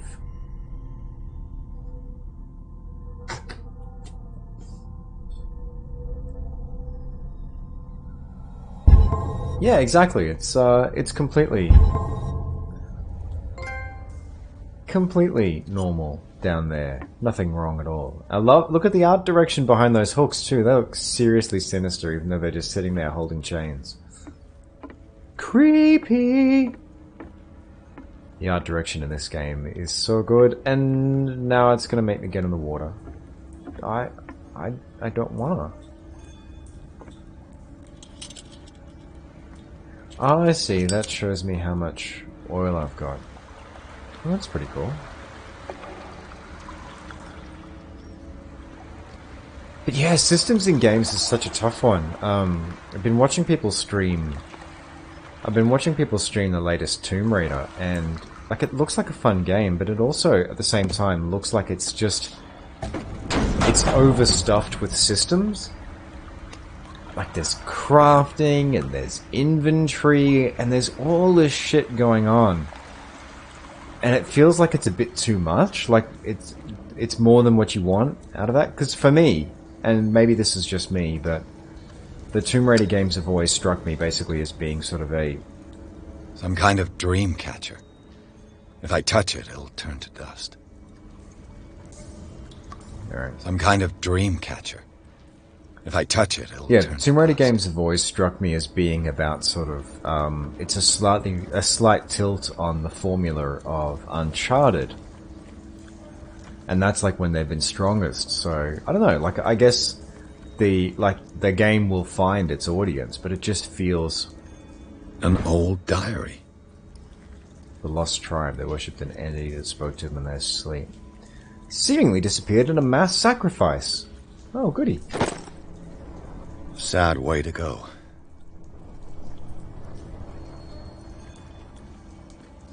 These paintings must be several centuries old. But yeah, this game feels like, so far, it feels like its balance of systems are good for what it's doing. It doesn't feel like too much or too little. Not good.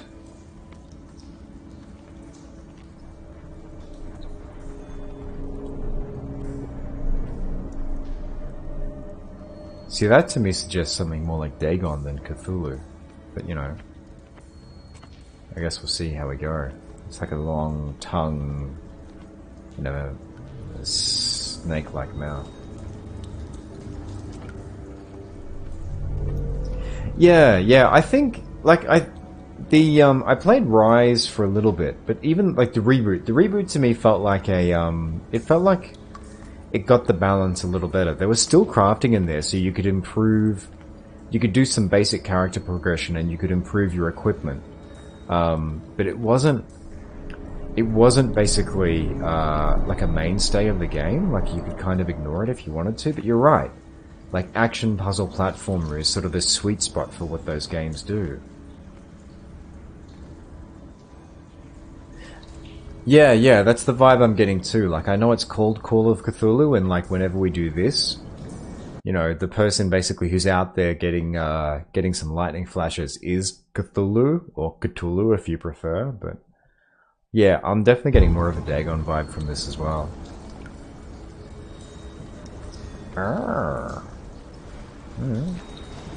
Find the thing's trailing. Go to the main cave. Right, I think that's everything we can do going back in that direction. I don't think I missed anything there.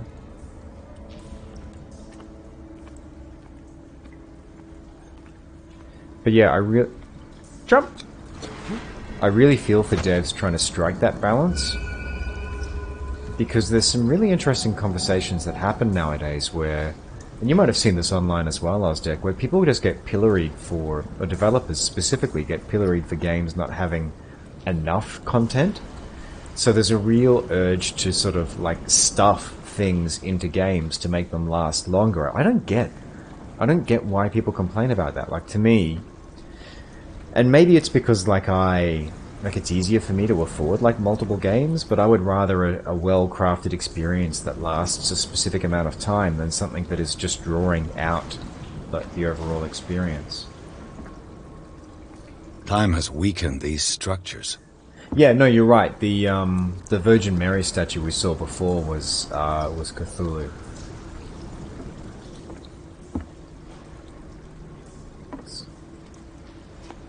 And to be honest, like, for a lot of the mythos stories, it's been like I wouldn't be able to look at specific elements and go, they're alluding to this creature or that one, which I dig. It's going to be a surprise for me. So I like that there's a few different allusions there. Allusions as opposed to illusions. Oh, what's in the bag? I don't have time to search them all. You could just open one, Edward. That seems like it wouldn't be that much work.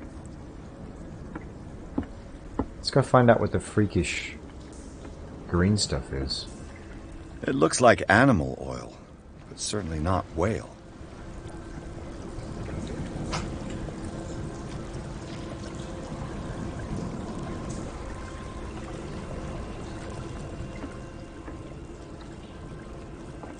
It looks like animal oil, but certainly not whale.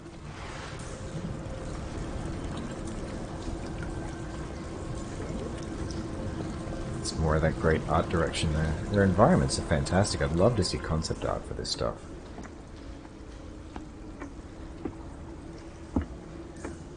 Yeah, no, it's so true. It's so true. Yeah, if a game doesn't feel consistent in its overall choices, as a player, like, yeah, you just feel it. But yeah, it's super easy for me to say that, not being a developer. Like, I don't envy the people who make those choices. Hey, Xenomorph, how you doing? Welcome to the stream.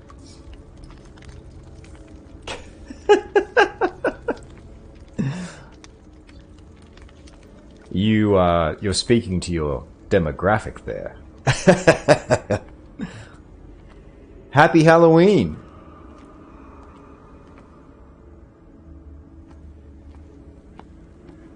I'll be getting back to Alien Isolation at some point, and... What's going on here? Oh, this isn't good. Piers! Keep your voice down. We're not alone. Good God. What have you got me into? We'll see. I'll go on. Try to go down on your side. Yeah, there's a passage. I'll meet you at the bottom.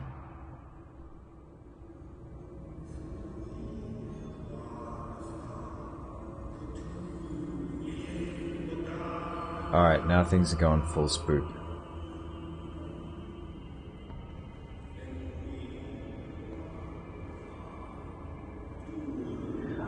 This is back at the spot where we had the cold open. This ends poorly if that's like a foretelling of what's gonna happen.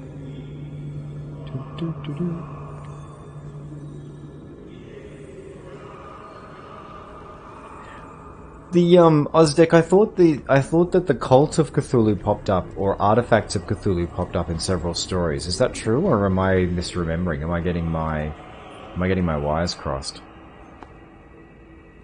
Oh, fuck, that's not good. There's an idol, like, right near me.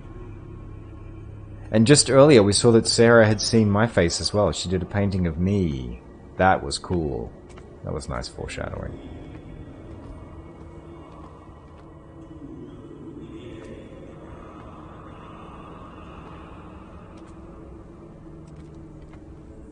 So yeah, I'll be getting back to Alien.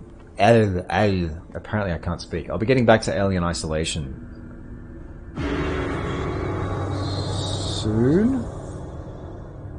Oh no. Nope. So that's a painting of me. That's a painting of good old Edward the detective. And there's a pit there with entrails. Alright. Full spoop is activated now. Oh, fuck off. A mass no, that's grave. not what that is, Edward. That is not a mass grave. Oh, maybe it is, but it looks more like something that's alive. No probs. I will be popping off in a few minutes. Be cutting off a little bit early, but I'll be back this evening as well. I'll hang around till you come back, though. I don't really want to jump down in there. Don't really want to.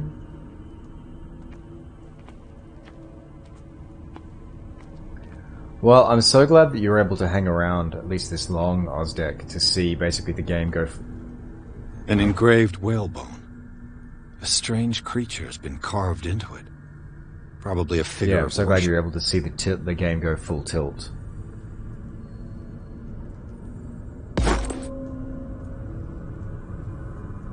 It's interesting that the game hasn't told me, like, hasn't warned me about any of the other choices I've made since I had that first drink, too.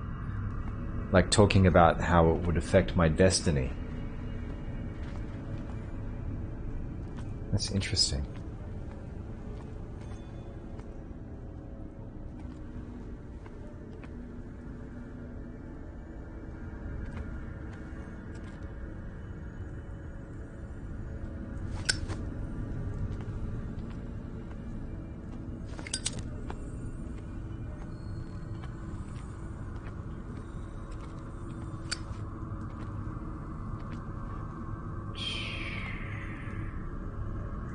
Let's see if I can save the game. Nope, can't save. Let's not jump down there. I feel like that would be a poor life choice. Let's go see. Let's go double check that that's what the game wants me to do.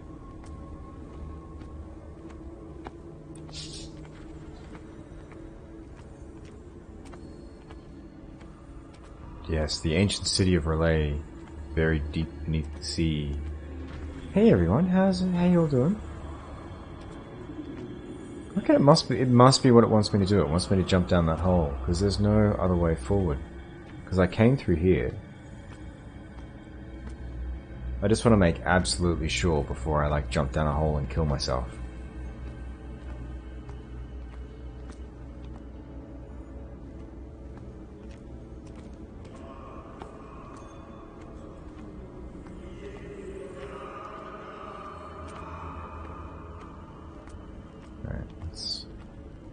See, again, their art direction is just on point. It's gorgeous.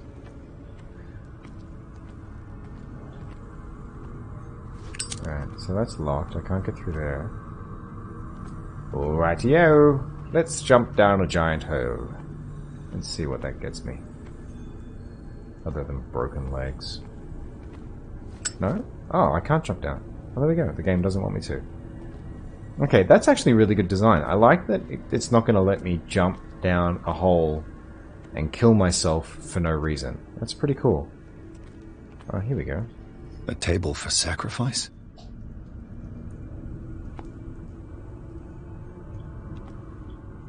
A table for sacrifice? There's not much else to say, apparently.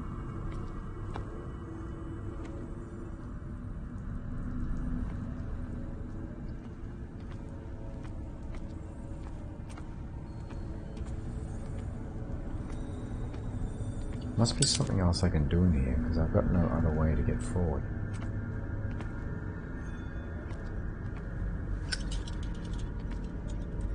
Let's burn some of our precious oil.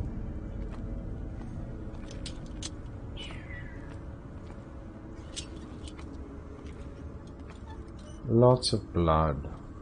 Blood. Blood for the blood god. Blood for the blood god.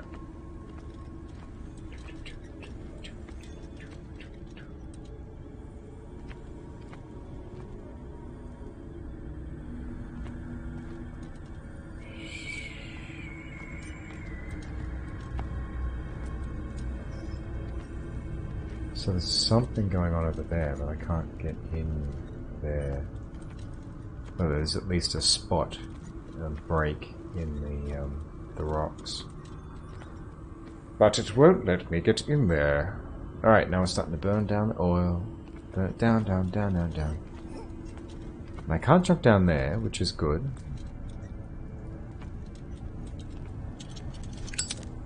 Because it feels like that would be a poor life choice. A table for sacrifice? Alright, let's have a look. Let's go into the old clues.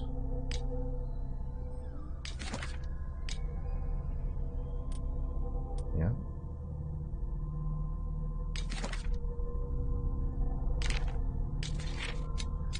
Disappeared tribe. Worshippers of the sea and its benefits.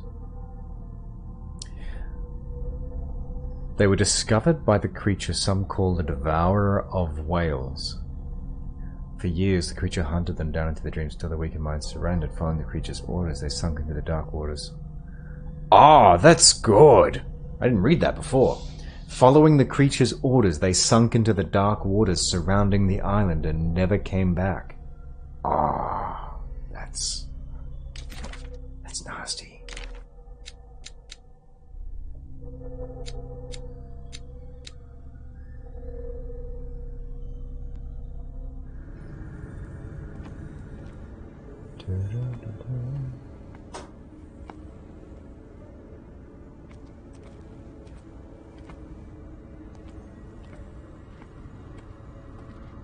Alright, there's a point of interaction in here I'm missing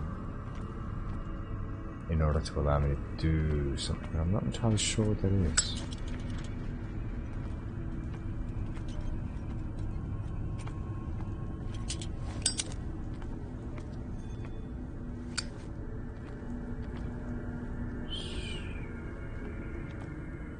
Oh, there we go. I completely missed that icon.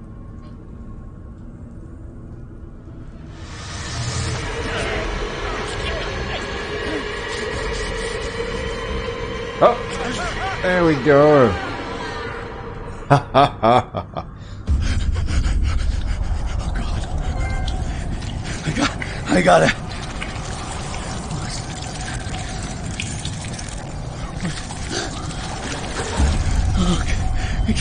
I can't breathe.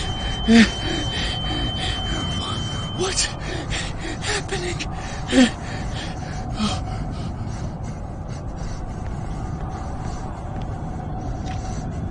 No, damn it! I must find a way out of here.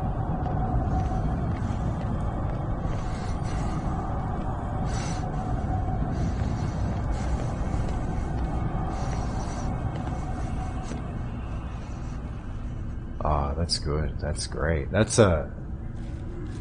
Like, I don't want to say it's a gorgeous mechanic, but it's compelling. Is it my turn? Yes. It is time. You will soon be one of us. If your body and mind are ready. I dream of it every night. I have constant visions. I am ready. Good enough. Prove it to us. It's like in my dream. Alright, folks. It is 5:03 now. I'm going to end the first half of our marathon a little bit early because my body and mind are not quite ready to pick up this evening, and I want to be super fresh for the second half of our Call of Cthulhu marathon. This has been an absolute ghoulish delight. Thank you so much for spending time with me on Halloween. I really appreciate it. This game is gorgeous. I'm loving it. Thank you for sharing the journey with me, and I look forward to seeing where this is going now that we've really gone down the rabbit hole here. The rabbit hole filled with intestines and bits of shark and whale and everything else. This is a fantastic game, and I love that we can put ourselves at its mercy and trust that it's going to do really interesting things.